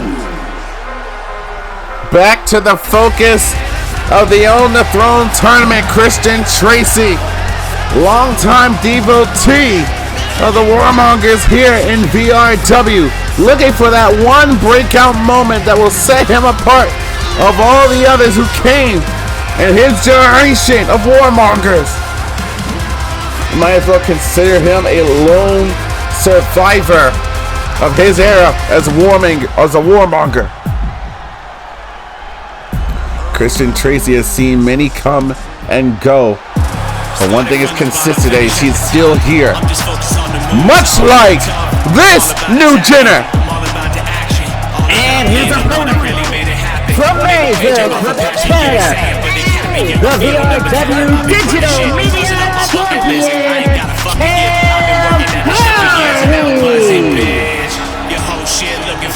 Cam Hardy now stands before you, the new VRW Digital Media Champion. After knocking off Ryan Warzone in such an epic match a couple weeks ago before the Carnival of Violence, now stands before you a champion once again. But how much longer is he gonna be the Digital Media Champion after some choice words from Dallas Cole to the face of the Dawn. Cam Hardy even chiming in on compensation. He may not even be the digital media champion for much longer if the Dawn reconsiders the decision of reworking the singles championships currently being held by Dallas Cole and Cam Hardy. But that all remains to be seen. Cam Hardy is now focused not just with the problem that is being faced with the Dominion, but progressing forward in the On the Throne tournament. And now picking the legs already is Christian Tracy with a crossface. Knows how important getting 2 falls is, especially against a champion here in VRW. Christian Tracy with a very huge opportunity to push himself even further beyond here as a warmonger. Now from behind, German suplex, almost landing him through the ropes. Christian Tracy, man! He is an incredible source of competition, as trying to prove it here tonight to advance in the On the Throne tournament. Big clothesline for the top rope, and still having a hold of Cam Hardy. Spikes him with a Fisherman Buster driver, covered with the bridge, and a quick kick out from Hardy. Thing is, Cam Hardy has already agreed to be a part of the Dominion, as Karan Cook is looking to go head to head against Freighttrain, who is now a part of King Thomas's army. Cover by Cam Hardy, kick out by Tracy. I'm sure Cam Hardy would love to be in the corner of Karan Cook as he goes into a kaiju battle against someone the size with the power of Freighttrain in the main event later on tonight, to establish the army being led by King Thomas. As Christian Tracy now, knocks him silly off of that clothesline. Here's a cover by Tracy to get a fall. It's not going to be that easy. You got a workhorse champion like Cam Hardy. This is not going to be an easy task. Misses with the elbow from the top rope. Cam Hardy, moonsault, got him, elbow. Cam Hardy is a proud man to be a champion here in VRW. Carries VRW on his shoulders to represent himself everywhere he goes. Inverted Olympic slam from Christian Tracy, laying out that digital media champion. He is not looking to be overlooked, overshadowed tonight. And Tracy, Fisherman suplex again, trying to wear down the body of the digital media champion. Now going out to the left leg now. That's going to take away some of that springboard capabilities in the arsenal of the champion Cam Hardy. Locking things up with the bad leg. Spikes him with another Fisherman Buster. And Tracy is doing everything to keep this man a mid-CTE, but not crossface from Hardy this time. Locking up the arm, keeping him well. Able to find the escape kick to the midsection. And now Hardy being launched into the ropes by Christian Tracy. Ducks underneath. Now leapfrogs over the champion. Ducks underneath again. Got blasted with a clothesline. And Christian Tracy is reeling. And Cam Hardy trying to feed off the energy of the VRW Riots. Tornado DDT through the ropes. He is a work of art. Cam Hardy seeing his name in lights. It's only a matter of time before he cuts the cameras. The 15 minutes of fame for Christian Tracy. Or at least that's what he hopes to accomplish here tonight, or to advance into the second round of the On the Throne tournament. Earlier in the night, we saw Marty Morton advance into the second round, but had an opportunity brought to him by the current VRW Warzone champion, Austyn Storm. And what an opportunity it would be if he actually agreed to it. That agreement is put your opportunity to be in the On the Throne round 2 spot on the line, and I will give you a world championship match. It's a great deal for Morton if he succeeds, but keep in mind, This is the world champion we're talking about going after the king. Jason Thomas, here's a cover. Shoulders are down. This time, Tracy gets a shoulder up. Keep in mind, at last year's Ultimate Frenzy, Austyn Storm lost the throne to Jason Thomas. Has this man secretly been wanting to get back at Thomas all this time? That all may very well be the case. But right now, Cam Hardy from the top rope tried to go for a Dragon Rana. And Christian Tracy able to move out of the way now with the ground and pound, with the punches and the elbows as well. Like I said before, Tracy is not wanting to be overlooked here tonight. Hardy trying to pull himself back together. Oh! Double boots to the face of Christian Tracy, locking things up again, gripping the nape of the neck of Cam Hardy, bashing his head. Face first into that top turnbuckle. Now launched into the corner. Christian Tracy off the backflip. Locked in on the comeback turn. There's a lariat. And Christian Tracy trying to get the one up over the champion. Oh! Going shoulder first into the mat. Hardy now back to the top rope. Wants to fly. Big elbow to the heart of Christian Tracy, into the cover, hooks the leg, shoulders are down. Tracy able to get that right shoulder up at 2.5.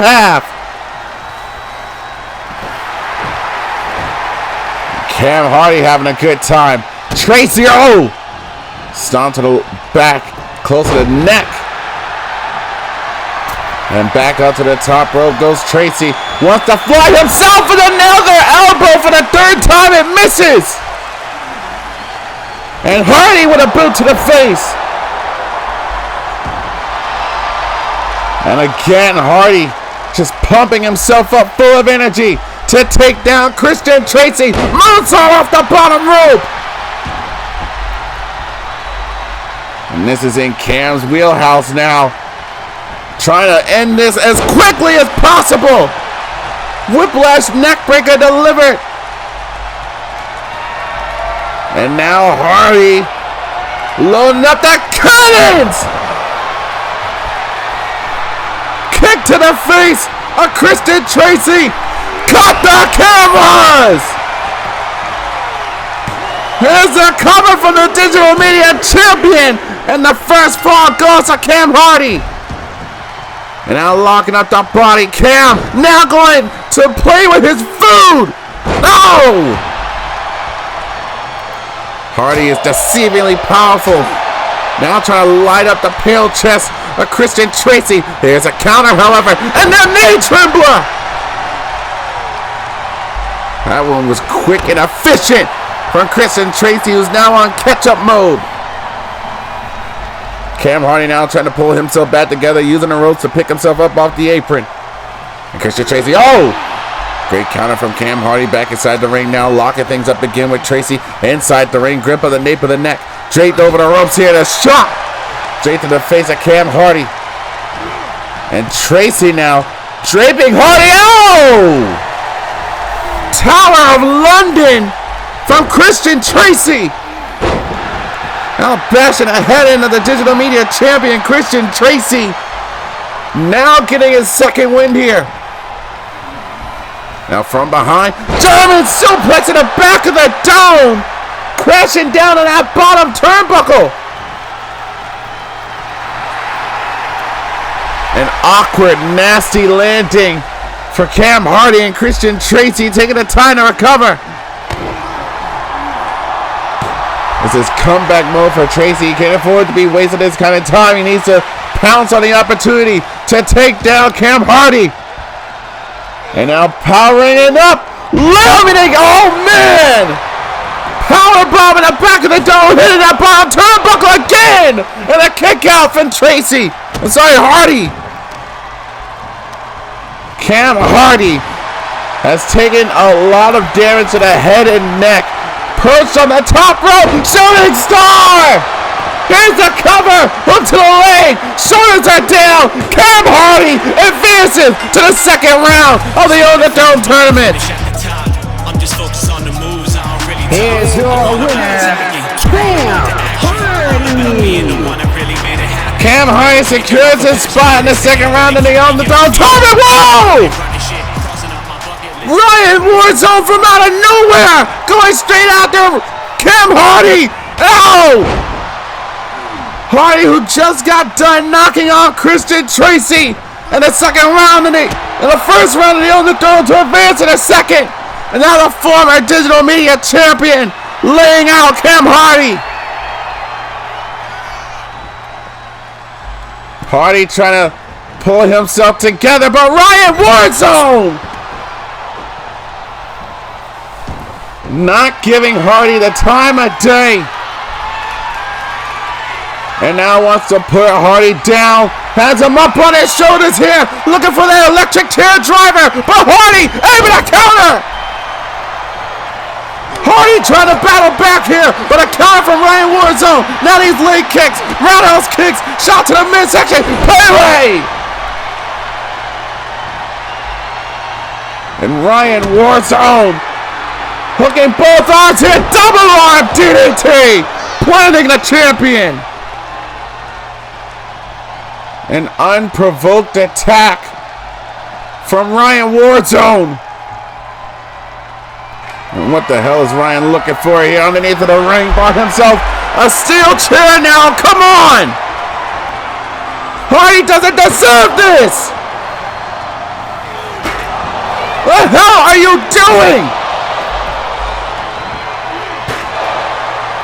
Somebody's got to stop this. Come on!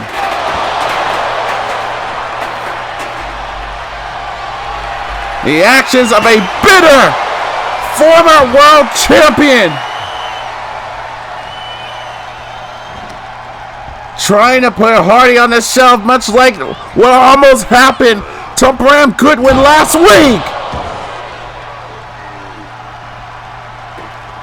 Well, this is taking things a whole lot further than what happened to Bram. Assaulting Hardy with this steel chair, that's enough.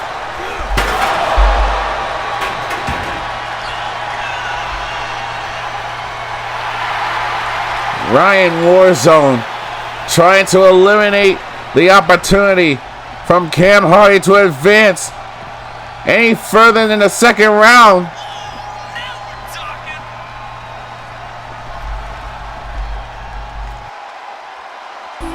As we speak, the Dominion is facing wars on two separate fronts at this point.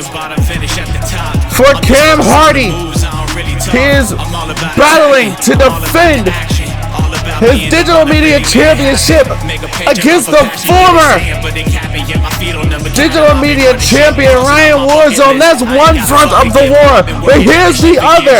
It's our main event, brought to us by the thought of revenge for Karan Cook after what happened to him last week at the hands of Freighttrain. We have ourselves a legitimate kaiju battle as our main event tonight.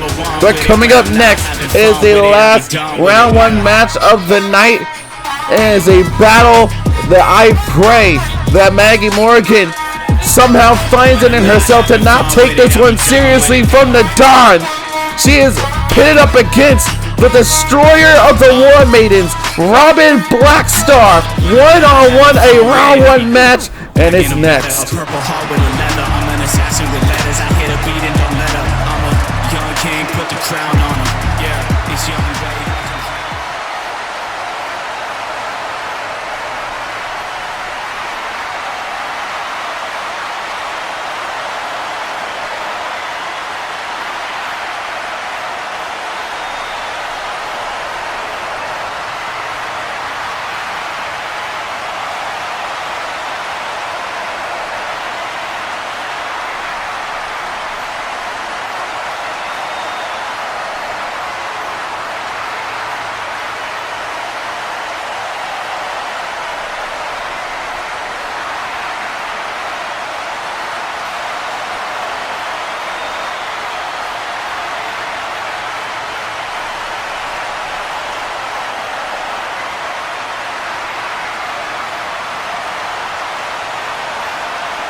following is a first-round match in the Own the Throne tournament, held under 2 out of 3 falls.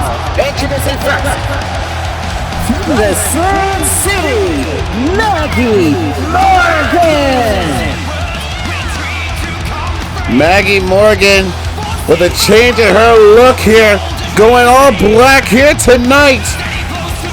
But she has got a tall task ahead of her, especially considering who her opponent truly is.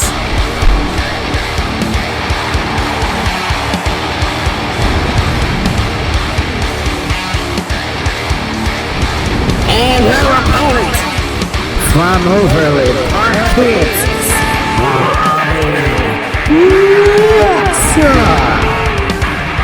Robin Blackstar was considered the destroyer of the War Man's division, but hasn't been given the opportunity to live up to that moniker for quite some time.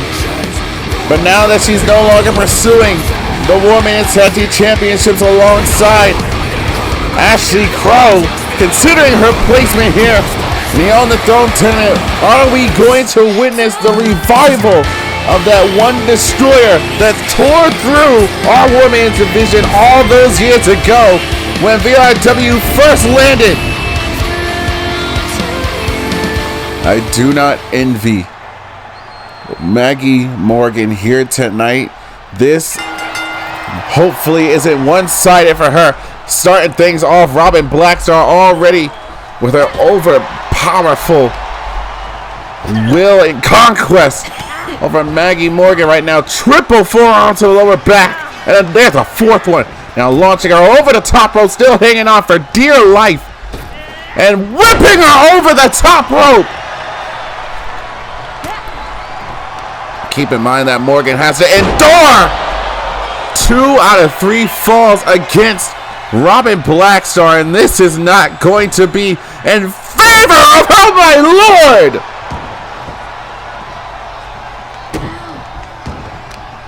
There are just some decisions that I question when it comes to the Dawn and having matches like this. But a thing, oh come on! I want to talk about living up to the moniker once again. Robin Blackstar is not wasting any time trying to dismantle Maggie Morgan. This match has barely even started. It was years ago where many feared going one-on-one against someone like Robin Blackstar. There were only 2 that could actually stand a candle that comes to mind, that being suplex over the top rope. Holy crap! Maggie Morgan able to launch Blackstar over the top rope. Now perched on the top. Incoming! Oh! The other person that was able to topple Robin Blackstar, former Gift of Valor, former world champion Amber Young, was able to do it herself as well at one point. And now Maggie Morgan with an opportunity to possibly be the third. Keep in mind, many years ago, Robin Blackstar took a war that didn't last long, but it was a war nonetheless against the Night Sisters. And that trio did a number on each other. And if you haven't done it before, guys, you need to hit that like, subscribe, and bell button. This is the premiere of the On the Throne arc. Why the hell haven't you done it just yet? A quick kick out from Robin Blackstar at 1. Maggie Morgan has Robin Blackstar grounded. How many times is this going to happen from Maggie? The answer better be a lot of times if she wants to knock off Robin Blackstar. Also, keep in mind that these are 2 former Gift of Valor tag team champions, mind you. Maggie Morgan is no slouch to say the least, but she has never competed against someone on the level of Robin Blackstar. Oh! Roundhouse kick to the jaw! As this kind of offense is going to help Maggie Morgan take down Robin Blackstar, who moved out of the way from that landing. Here's the cover, hook to the leg, and a kick out again from Maggie Morgan. And now full head of steam again, but this time, Morgan moved out of the way. And now Morgan launching her into the ropes here. Back elbow! Taking Black Star off of her feet again. And this is the time for Maggie Morgan to lay in to Robin Black Star. And Maggie Morgan flying over the top rope! Nasty landing on top of Robin Black Star as he's now stomping her chest in. Maggie Morgan is actually putting up a fight against the Destroyer right now. But keep in mind, again, this match is 2 out of 3 falls. Oh! Stiff forearm blasting the face of Maggie Morgan. Launched into the barricade down the way.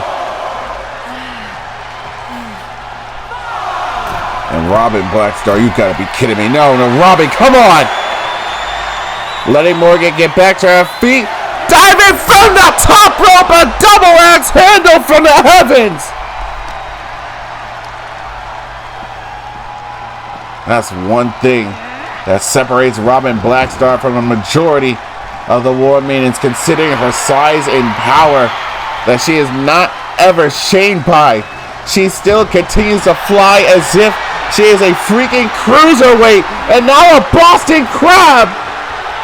She hasn't even started sitting on it deep, but Maggie Morgan able to flip out of that submission predicament. And now, oh! Runs into a running face wash. Maggie Morgan, man. I tell you, she is a brave soul. Now perched on the top rope. Looking down on Robin Black Star. Knee across the chest. Here's the cover to get the first fall of this round 1 match in the On the Throne tournament. And a shoulder came up for Robin. And now, oh! Nails it with a springboard moonsault attempt. Here's another cover to put away round 1. At least get a fall, but Robin Black Star is so resilient. And now is locked in on the comeback train. Maggie Morgan taking down Black Star, picking the legs. There's never been a more pristine moment for Maggie Morgan to put away Robin Black Star than right now. Super kick to the jaw. And still having a hold of her, bashing her with a knee. Having her watch Dallas Cole carry her own singles championship.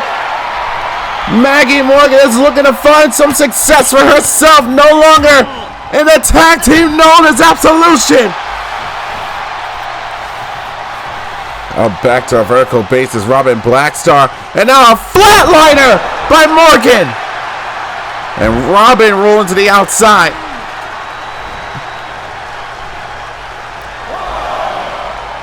This is a feat I never saw coming here tonight. Knowing that Maggie Morgan was the one to have to deal with Robin Black Star in this tournament, I was not expecting this kind of offense. And another flatliner. Robin Black Star is starting to struggle. And that's something I never thought I'd say about the destroyer of the War Man's division. Not for a very long time at least. Double knees. Straight to the temple of Robin Black Star. And back on the ground and pound. Count is at 6. And Robin Black Star being sent back inside the ring. Maggie Morgan is doing the impossible right now. Slamming her shoulder first into the mat. Here's a cover from Robin Black Star. And another kick out from Maggie Morgan.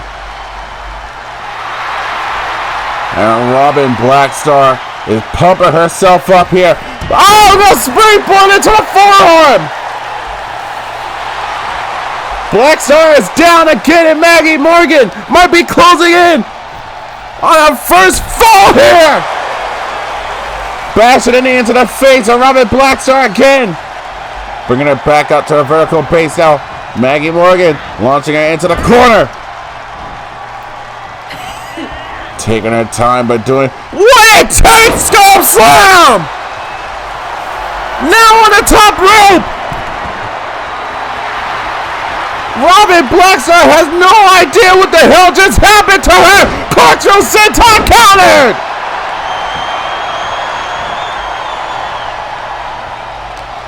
Maggie Morgan pulling out. Oh! Trying to go for the lucid kiss, but got countered! Got countered! Yaranagi from Maggie Morgan! But not going for the cover! Didn't go for the cover! Still has her in the corner rope!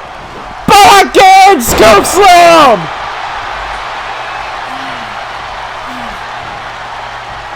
I am absolutely shocked at what we're seeing right now from Maggie Morgan. Blackstar into the corner now for a third time! A scoop slam to Robin Blackstar! Maggie Morgan is surveying the scene, looking at the work that she has put into this match.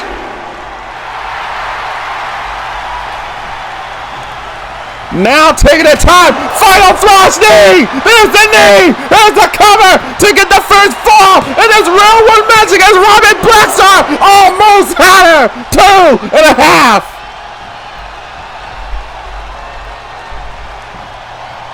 This is a battle.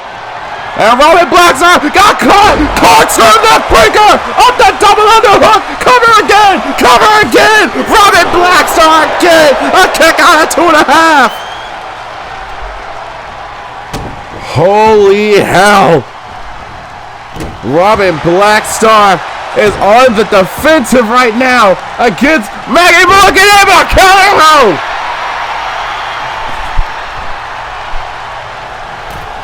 And now Robin Blackstar splash into the corner. And now, oh! Damn near pancaking Maggie Morgan. And Robin Blackstar now up the camel clutch, but too close to the bottom ropes, however. Referee had to make the call, so be it. But Robin Blackstar from the top rope. Big elbow drop. There's a cover. And the first fall goes to Robin Blackstar. But can you blame Maggie Morgan at all? She was putting on so much offense against Robin Blackstar, and now she's one fall away from clearing her spot in the second round.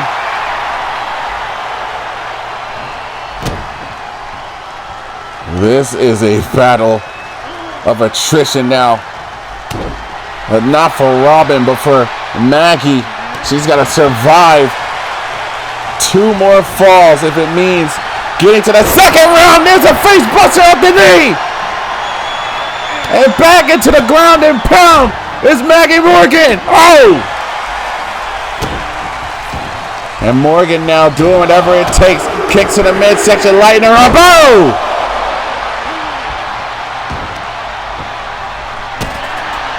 Bit by bit, little by little, whatever it takes. Maggie Morgan is wearing down Robin Blackstar.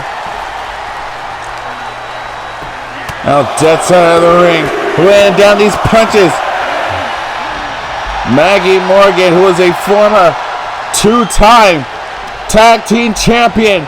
Robin Blackstar, who has only won the tag team championships once in her career, alongside Ashley Crow, both of which who have held VRW Warzone World Championship gold. Having to contend with Maggie Morgan, seemingly being more of a challenge than she expected. But honestly, when was the last time we saw Robin Blackstar in a one-on-one? Springboard roundhouse takes down the Destroyer. Perched all the way back on the top rope. Maggie Morgan, mushroom stomp.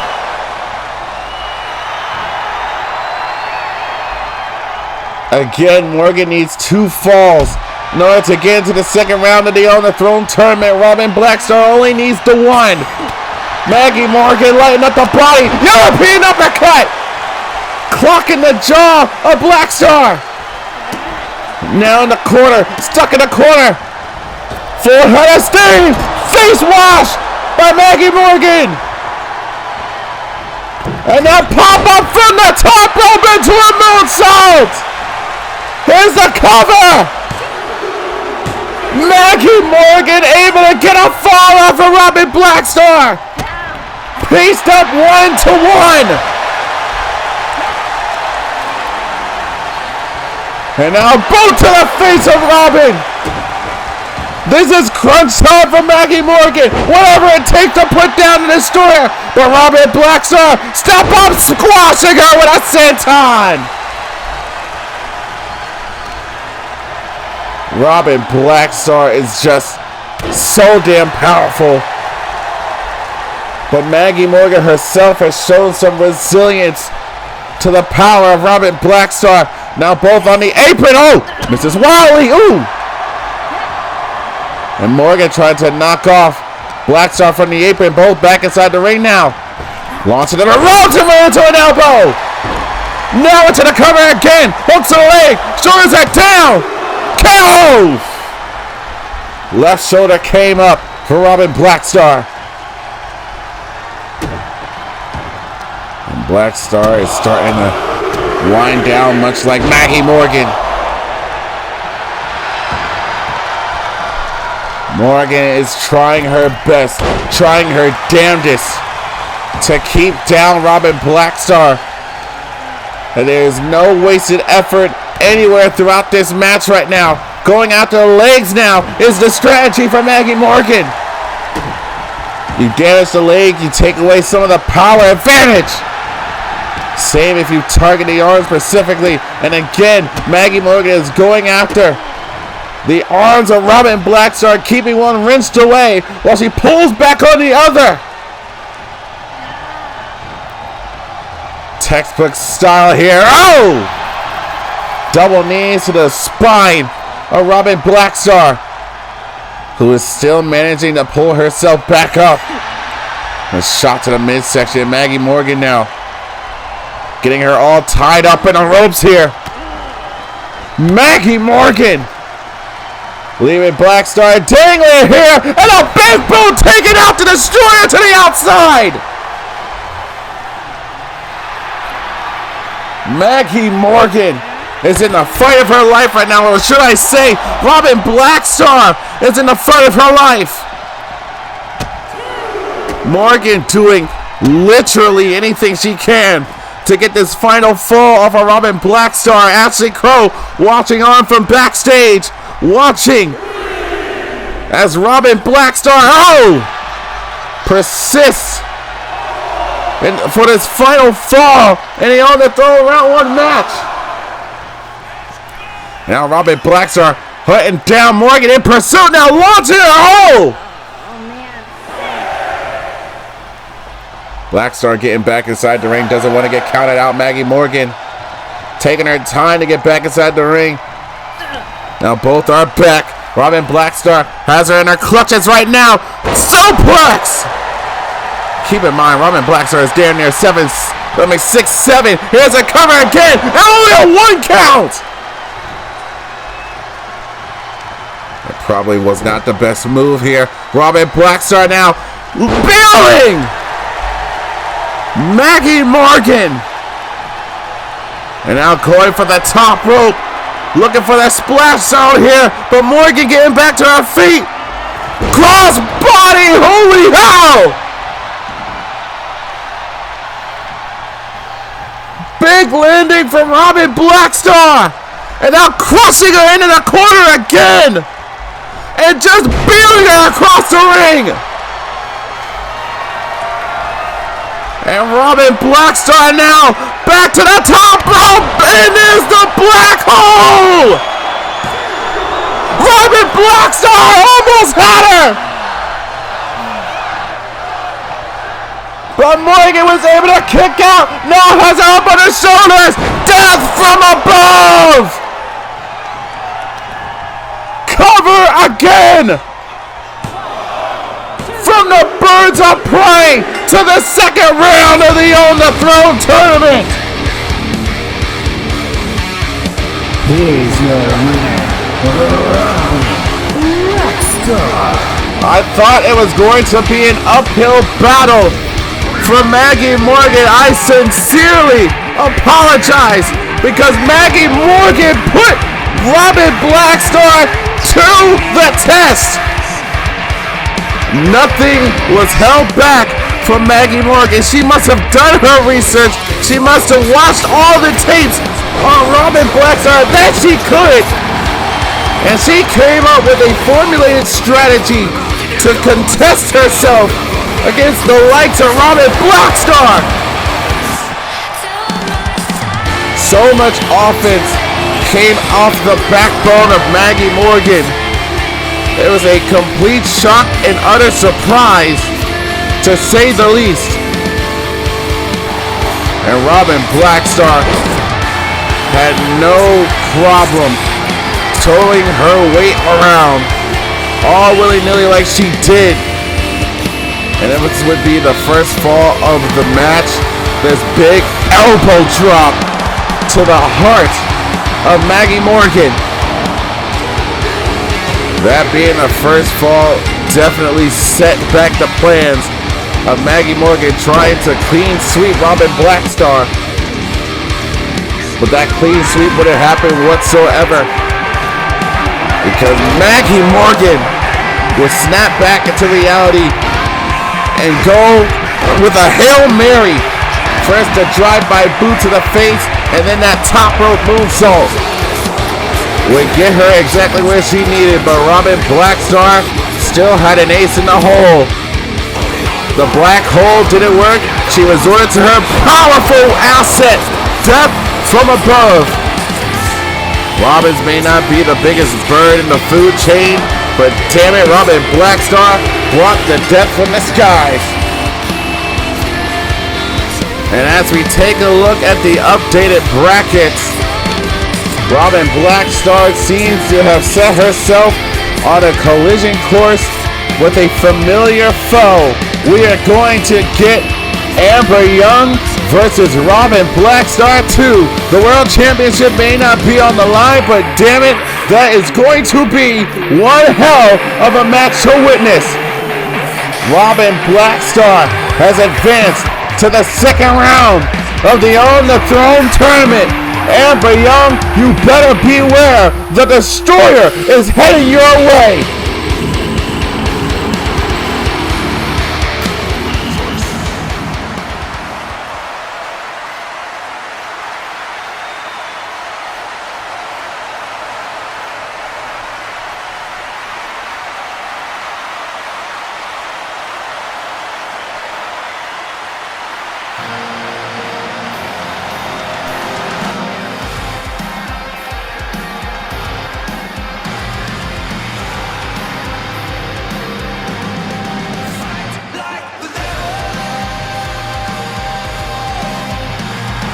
Ladies and gentlemen, please welcome Damien Shelly. It's about time that we get the truth out of Damien Shelly. What happened all those weeks ago when Evan Wilder was attacked backstage? The Don had the security footage, but we have yet to see it. But Damien Shelly is ready to spill the beans and explain what exactly happened.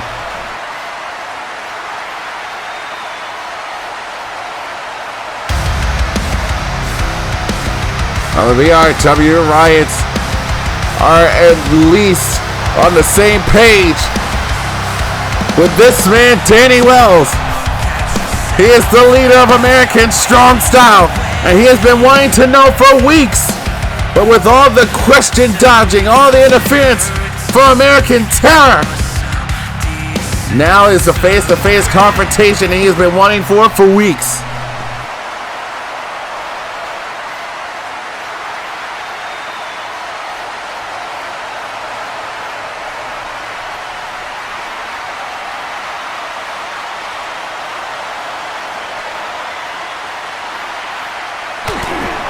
Hey, hold on, wait a minute. We got ourselves an altercation backstage. Chase Collins. Hey, Evan Wilder is back.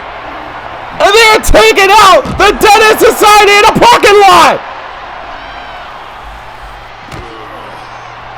Damien Shelly came here for peace in order to truly explain what had happened to Wilder. But American Strong Style have other plans on their minds. And that plan involves a lot of payback.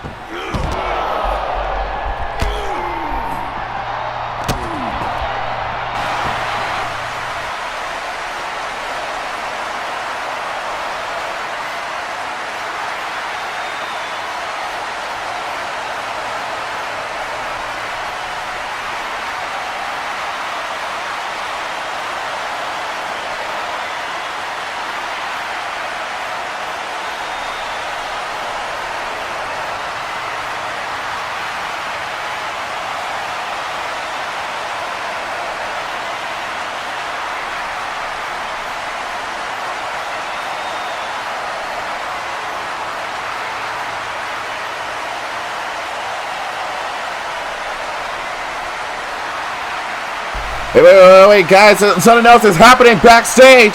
Something else is backstage. We got the feed happening now. It's American Terror. Dan Troy and Sawyer attacking Evan Wilder and Chase Collins in the back. What the hell is going on? First it was American Strong Style taking out the Dead End Society.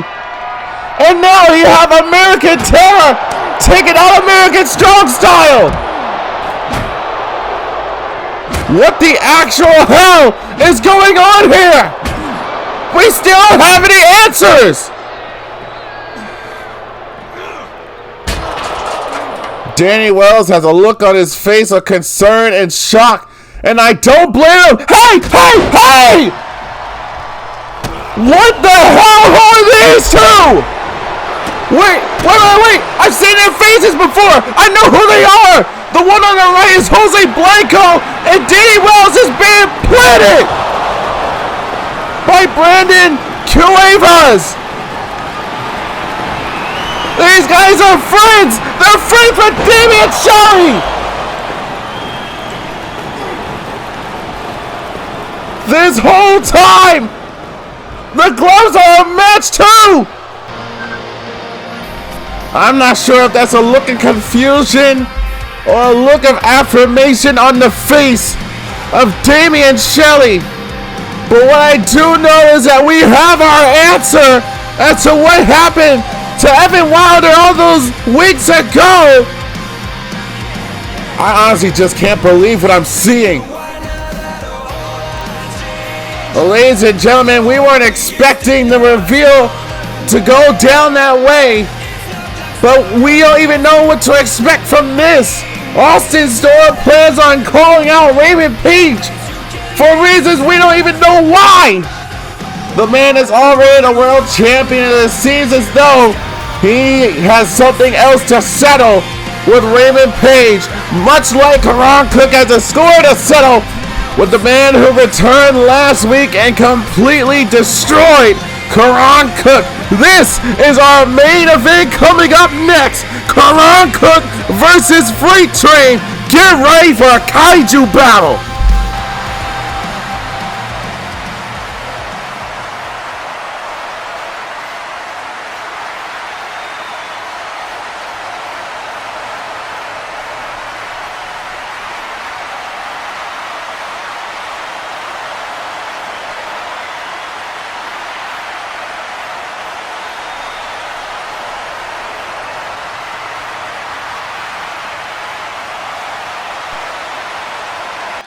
Yo, step into the ring, let me tell you about a legend. Karan Cook, the dream killer, the one they never reckoned, the icon of pro wrestling. Watch him step up to the plate, knocking down opponents, sealing their fate. And with the millionaire, he's the kingpin. With his ruthless aggression, he's ready to begin. His moves be lethal, like a lion on a hunt. Karan Cook's the man, yeah, the dream crusher. The following contest is scheduled for from Sioux Falls, Virginia,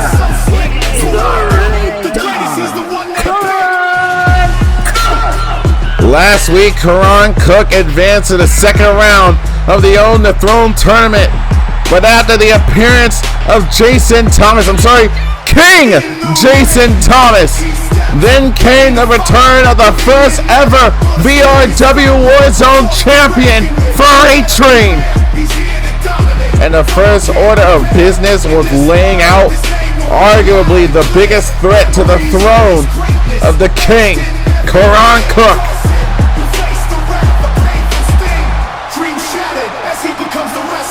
We are about to witness a war, and I don't think anyone's ready for what's coming.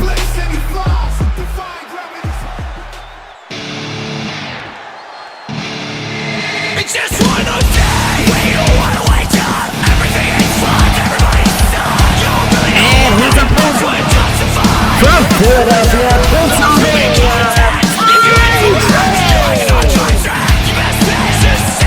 He is the first warmonger in history to have ever held the VRW Warzone Championship.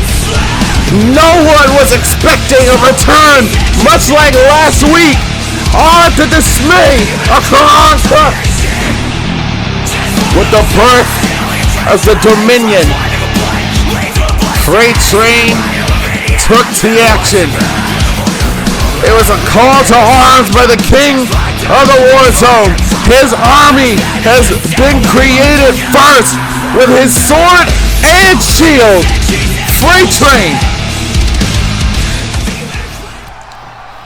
This has never happened before. Karan Cook versus Freighttrain. Here we go. And Freighttrain already overpowering Karan Cook, launching him down. This is insane. Karan Cook, who has been a dominating face of the Warmongers for so long, and a big elbow drop in the top rope. Now he comes closely face to face with someone who is so much stronger, it seems.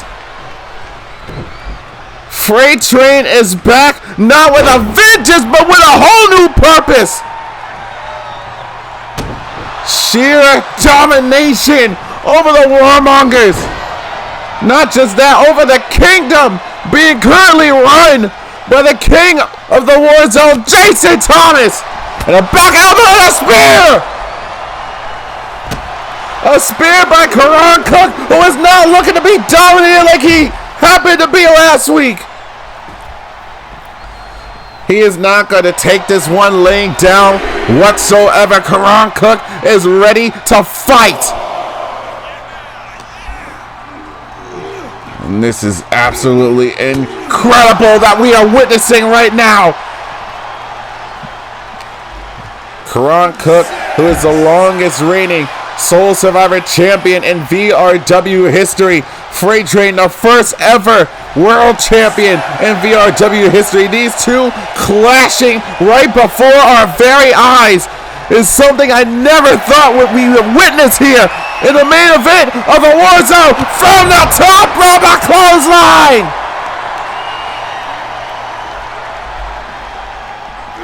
Oh!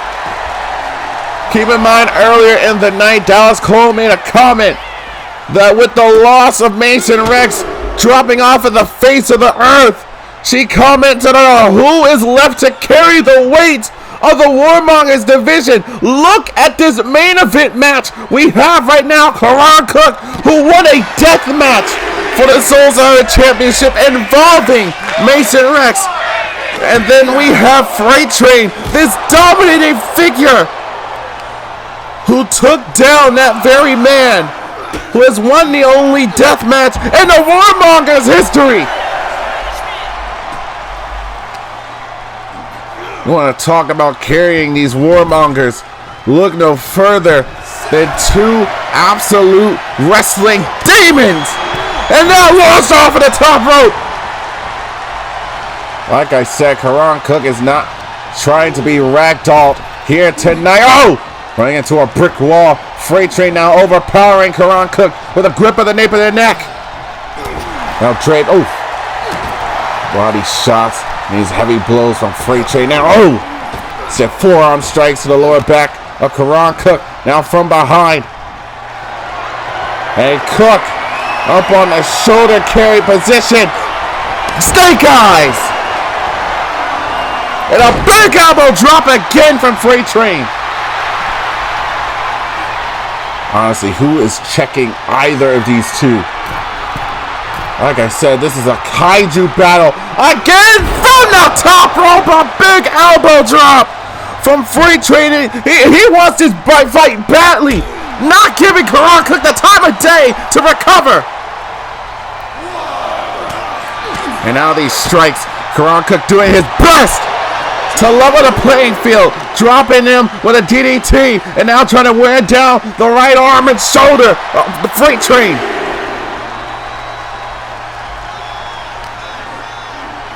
Keep in mind, we still have what to expect from the world champion calling out Raymond Page. If we're going to have a war with those two all over again here in the war zone, and this really is a place of violence and revolution.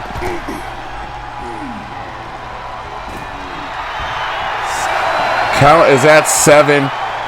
Freighttrain is down. Karan Cook just looking down at the monster.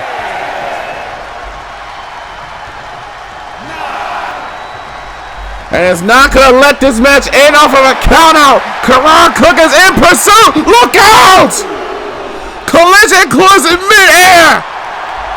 And Karan Cook now going to launch him into the table. No! Instead, it was Freighttrain trying to go for a belly to belly. And there's a counter. This is terrifying to watch right now. The thoughts that are running through these guys' head right now in order to one-up and overpower one another. Launched into the table again. Now launched into the ring. Karan Cook looking for some retribution after what happened to him last week.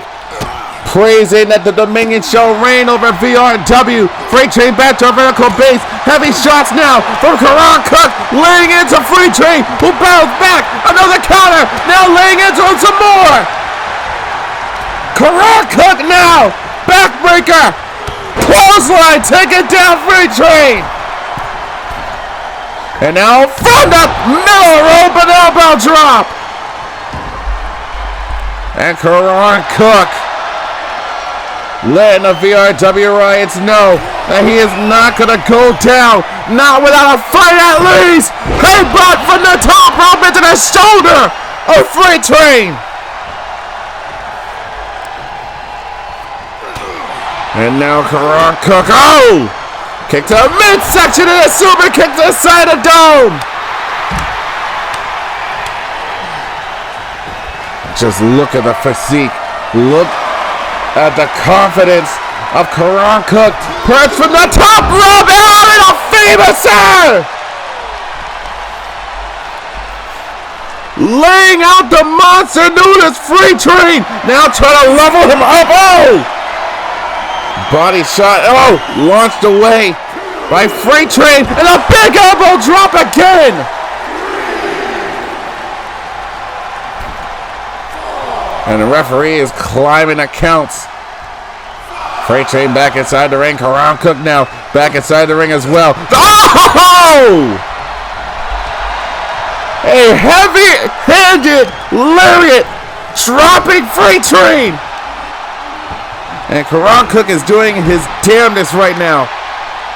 There's only so much in the arsenal that Karan Cook can actually do to Freighttrain in order to wear him down.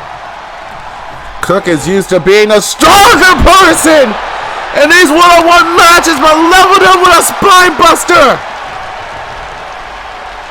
Could this be the end of Freighttrain on his return to VRW? And Karan Cook launching him into the turnbuckle with such force. And now, oh!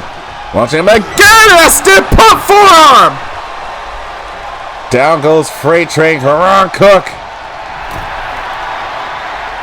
getting the VRW Riots behind him. Double knees into the chest. And Karaku, they get back his feet. And now Freighttrain is on the comeback train. Off the back body drop. And a spine buster out of his own. Into the cover. Hooks the leg. Shoulders are down. And a shoulder came up for Karan Cook at 2.5.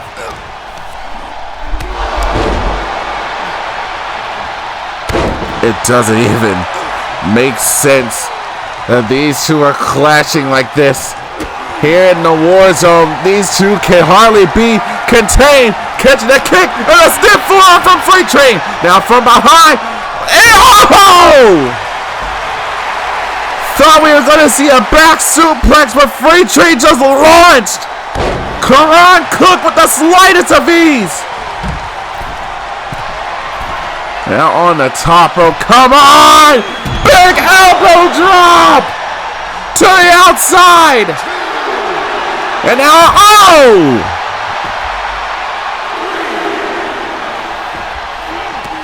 And Freighttrain now going after the left leg.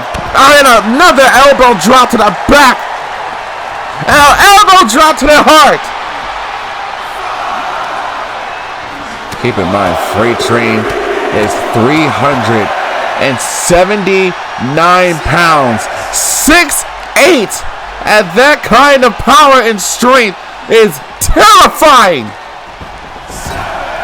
And last week we saw Ray Orion take on Bobby Bass of the New Dawn. Imagine if Ray Orion had to deal with Freighttrain, the size differential that is. Put that in mind, but also pop in mind. Hold on! Freighttrain! He calls that the end of the line. Is that the case for this match? No!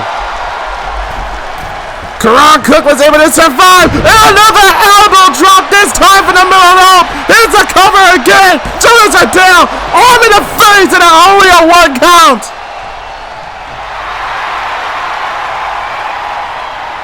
There is absolutely no way to choreograph a battle like this.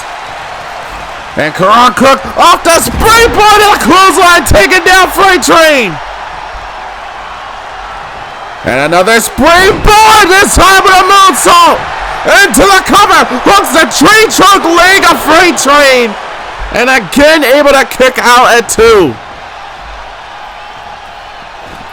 And Karan Cook is not going to let Freighttrain get out of this situation whatsoever. Despite the size and power differences, Karan Cook is persistent and knocking off Freighttrain. Both men back at a vertical base and a takedown.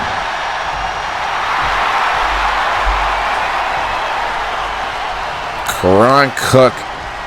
And now, oh! With the slice of ease just being toyed with by Freighttrain, who is perched up on the top rope again. Freighttrain looking to fly! This is insane. Absolutely insane. And look at this! Nothing is being held back at all. Freighttrain just walking through Karan Cook right now. But Karan, oh! Able to drop him with a jawbreaker. And now Karan. And oh! Striking combination ending with a knee straight underneath of the jaw of Freighttrain. Counts at 5. Freighttrain being sent back inside the ring. And Karan Cook. That's a long way. What on earth is Karan thinking?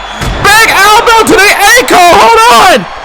Karan Cook may be on to something. Elbow drop to the ankle of Freighttrain. Cover! Cover! And a kick out! That one definitely had to hurt. Talk about the Achilles heel. Here's the cover again. On the moonsault and a kick out again. Karan Cook went down south, went after the mobility of Freighttrain, and now has a target on it. Cook knew exactly what he's doing all along. Now has found a way to weaken Freighttrain, going after the ankle. Now you see the sluggishness of Freighttrain now as Karan Cook found a way to even the odds here. The Freighttrain now back, overpowering Karan Cook, trying to shake off the pain as much as he can. Now draping Karan Cook into the tree of woe, driving the knee into the midsection of Cook. The Cook rolling to the outside here, trying to find some common ground to overthrow Freighttrain in this predicament. A power slam! Cover again by Freighttrain, and a kick out again at 2.5. And now Freighttrain is starting to get frustrated with the referee. But it's just a smart move though. Climbed up on the top rope again. Another elbow drop. No, it wasn't the smartest move. But now whipping Cook, shoulder tackle. Baiting him into a sense of certainty. Freighttrain now bailing him again. Just overpowering him. Oh! Freighttrain being kicked away from Karan Cook. And now Cook has an opportunity. Karan, can he put away Freighttrain? The striking combinations again. Has him down to his knees. Pulling back on the face. And now a stomp to the back of the head and neck.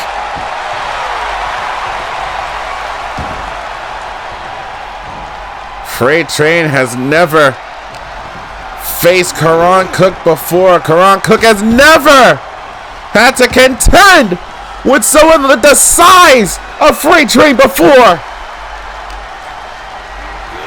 And now Freighttrain, oh!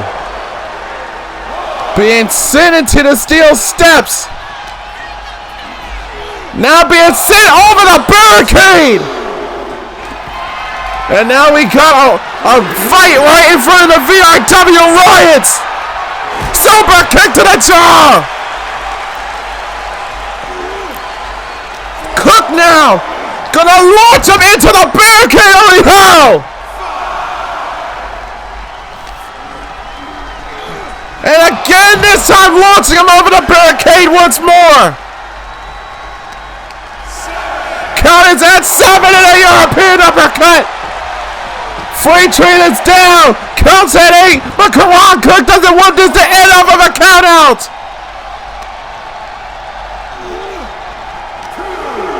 This is a war. Oh! Launching him into the barricade. Now into the steel steps now. This is like Godzilla versus King Kong. Now back inside the ring needs to go. Freighttrain is down. Karan Cook up on the top rope. Freighttrain getting back to vertical base. Got caught in midair with a power slam. And now Freighttrain. Oh! Well, the European uppercut of his own. Now back to a vertical base. The striking combinations from Freighttrain now. And another European uppercut. But Karan quickly making it back to his feet even if he has to use the ropes. And now Freighttrain. Oh! Stomping down on the chest. What the hell is left out of these two? They have been destroying each other all night.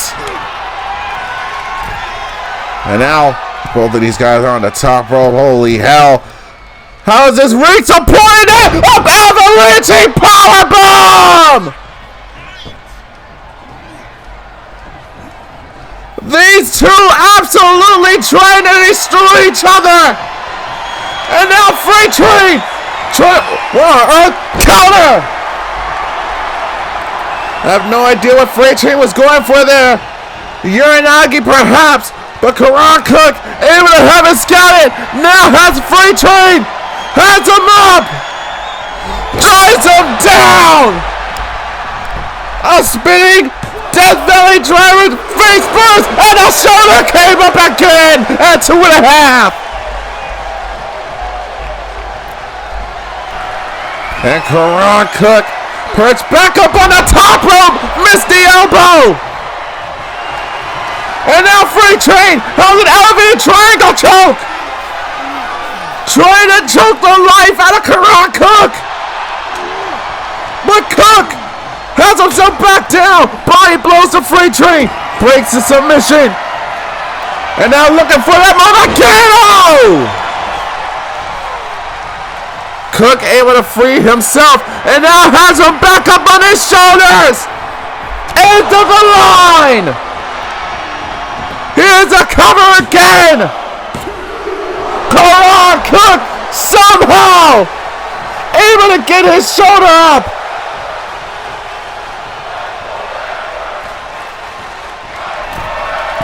These riots are screaming, fight forever! I don't know how this match is supposed to end. Freighttrain! With a forearm from the apron! Sending Cook back inside the ring now.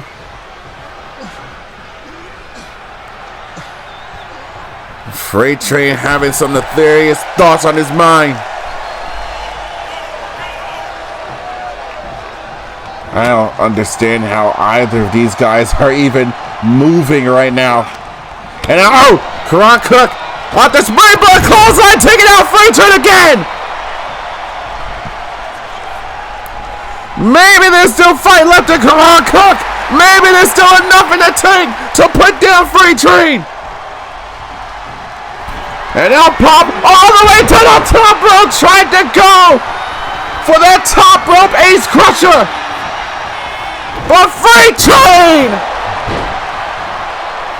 again overpowering Karan Cook. And a body blow. Launching him into the corner. No. Great counter. Oh! Moved out of the way of that one. Freighttrain now bumping the elbow to the top of the dome. Back to the vertical base now. Wrestling for control. And Freighttrain again with that European uppercut. And again. Now up to the middle rope and a big elbow drop. And this was a battle of attrition. Now up on the shoulders of Freighttrain, launching him out to the outside.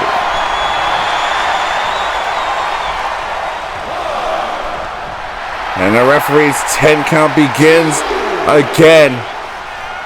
What a war we have been witnessing. Freighttrain back in pursuit of Karan Cook on the outside. And now look at this, look at this. Overpowering Karan Cook and a powerbomb on the barricade.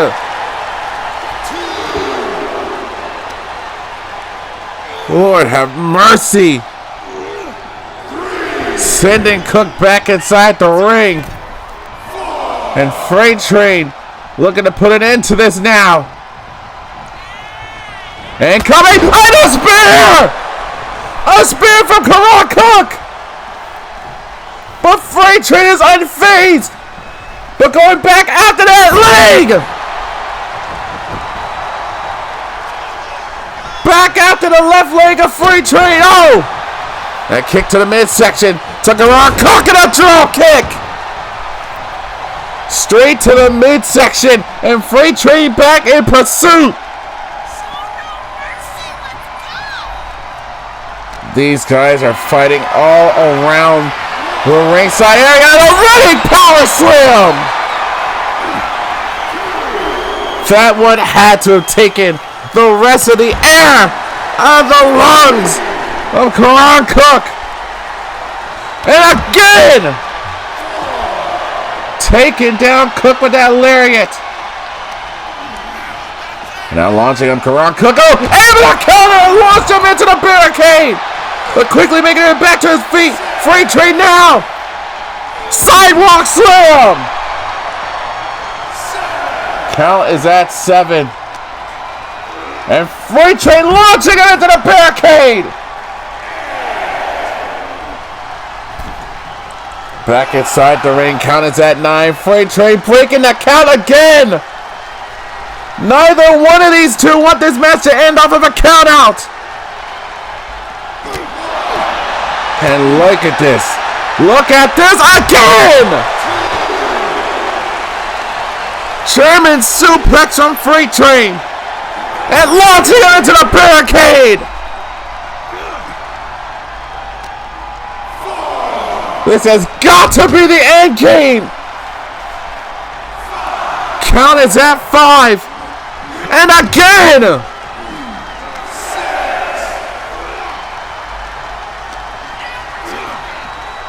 Finally getting Karan Cook back inside the ring. And Freighttrain has him up on his shoulders again for a 3rd time. End of the line. Freighttrain puts down Karan Cook. Here's your winner, The war is over. What a battle we just bore witness to. Karan Cook was ready to handle Freighttrain here tonight. He went head to head, blow for blow. This was literally a kaiju battle between two of the greatest names to ever grace the Warmongers division. This wasn't exactly the battle I thought we were going to witness here. But if anyone has any doubts about these two positions in VRW's top 10, they better reconsider. Especially if you got the balance to pull this off. An avalanching powerbomb from the top rope. Who would have thought you'd see something like that? But to give credit to where credit is due, Cook was able to overpower Freighttrain at one point in this match and almost put this behemoth away. But it wasn't enough. It wasn't enough for Freighttrain either to completely decimate Karan Cook using the assist from the barricade, launching Cook numerous times in order to wear him down for a 3rd and final end of the line. Never underestimate the tenacity of the first ever VRW Warzone champion. Karan Cook has fallen to the sword and shield of King Thomas's army. Freighttrain is back in the Warzone.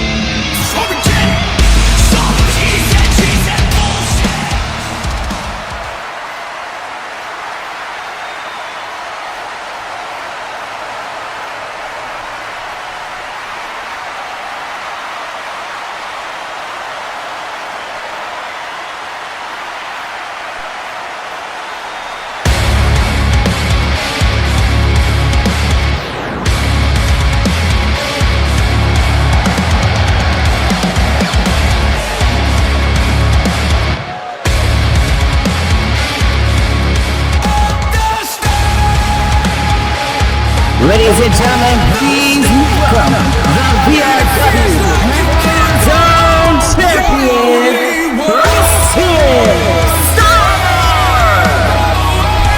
We have seen a lot tonight, but we have no idea what to expect from this. Austyn Storm, your new VRW Warzone champion, after cashing in his plan for gold on Mason Rex.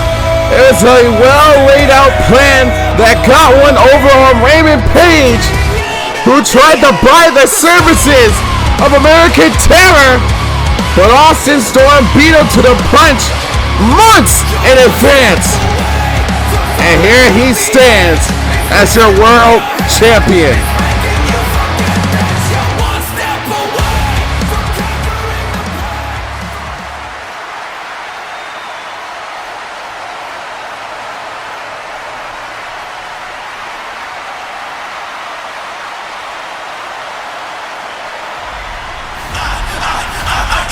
That wasn't at all what I was expecting to come out of the mouth of Austyn Storm, but the welcome is here!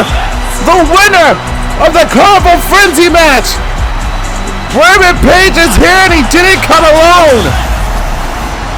Aries Santiago, Tony Watson, and Lucas Turner, they're all here! These guys who were attacked by Austyn Storm last week!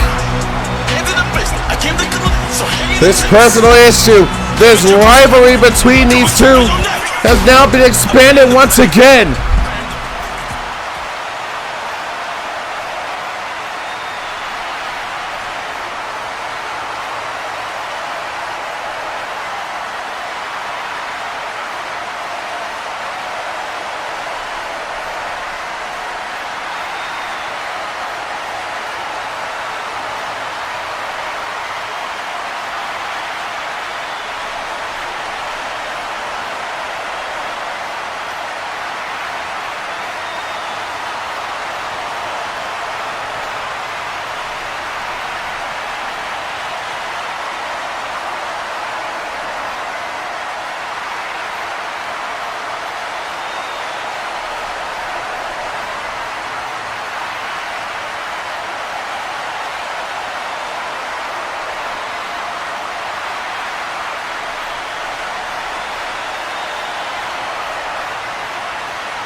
Wait a minute.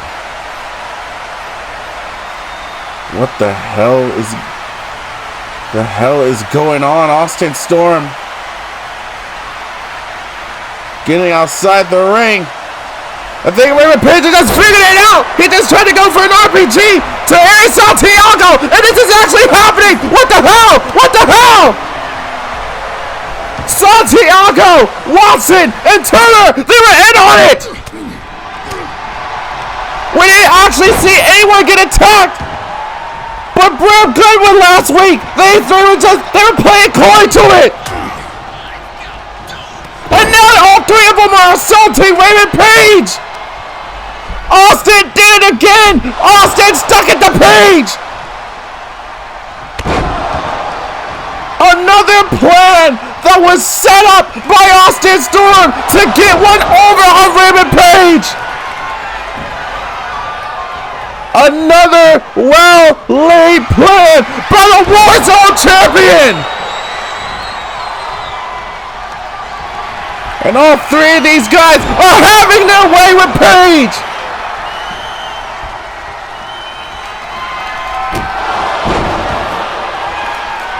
I can't believe it!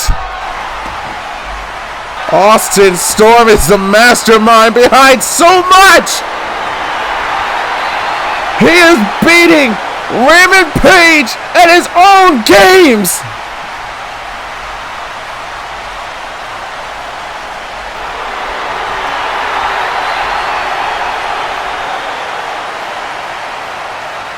And now Austyn Storm! Running in with a drop kick! And now putting a nail in the coffin! A storm cutter to Raymond Page heard around the Warzone! Marty Morton, you better think wisely on your decision, because this version of Austyn Storm is more maniacal. A menace to the Warzone, a monster created by Raymond Page. The twisted vision of Austyn Storm has been realized.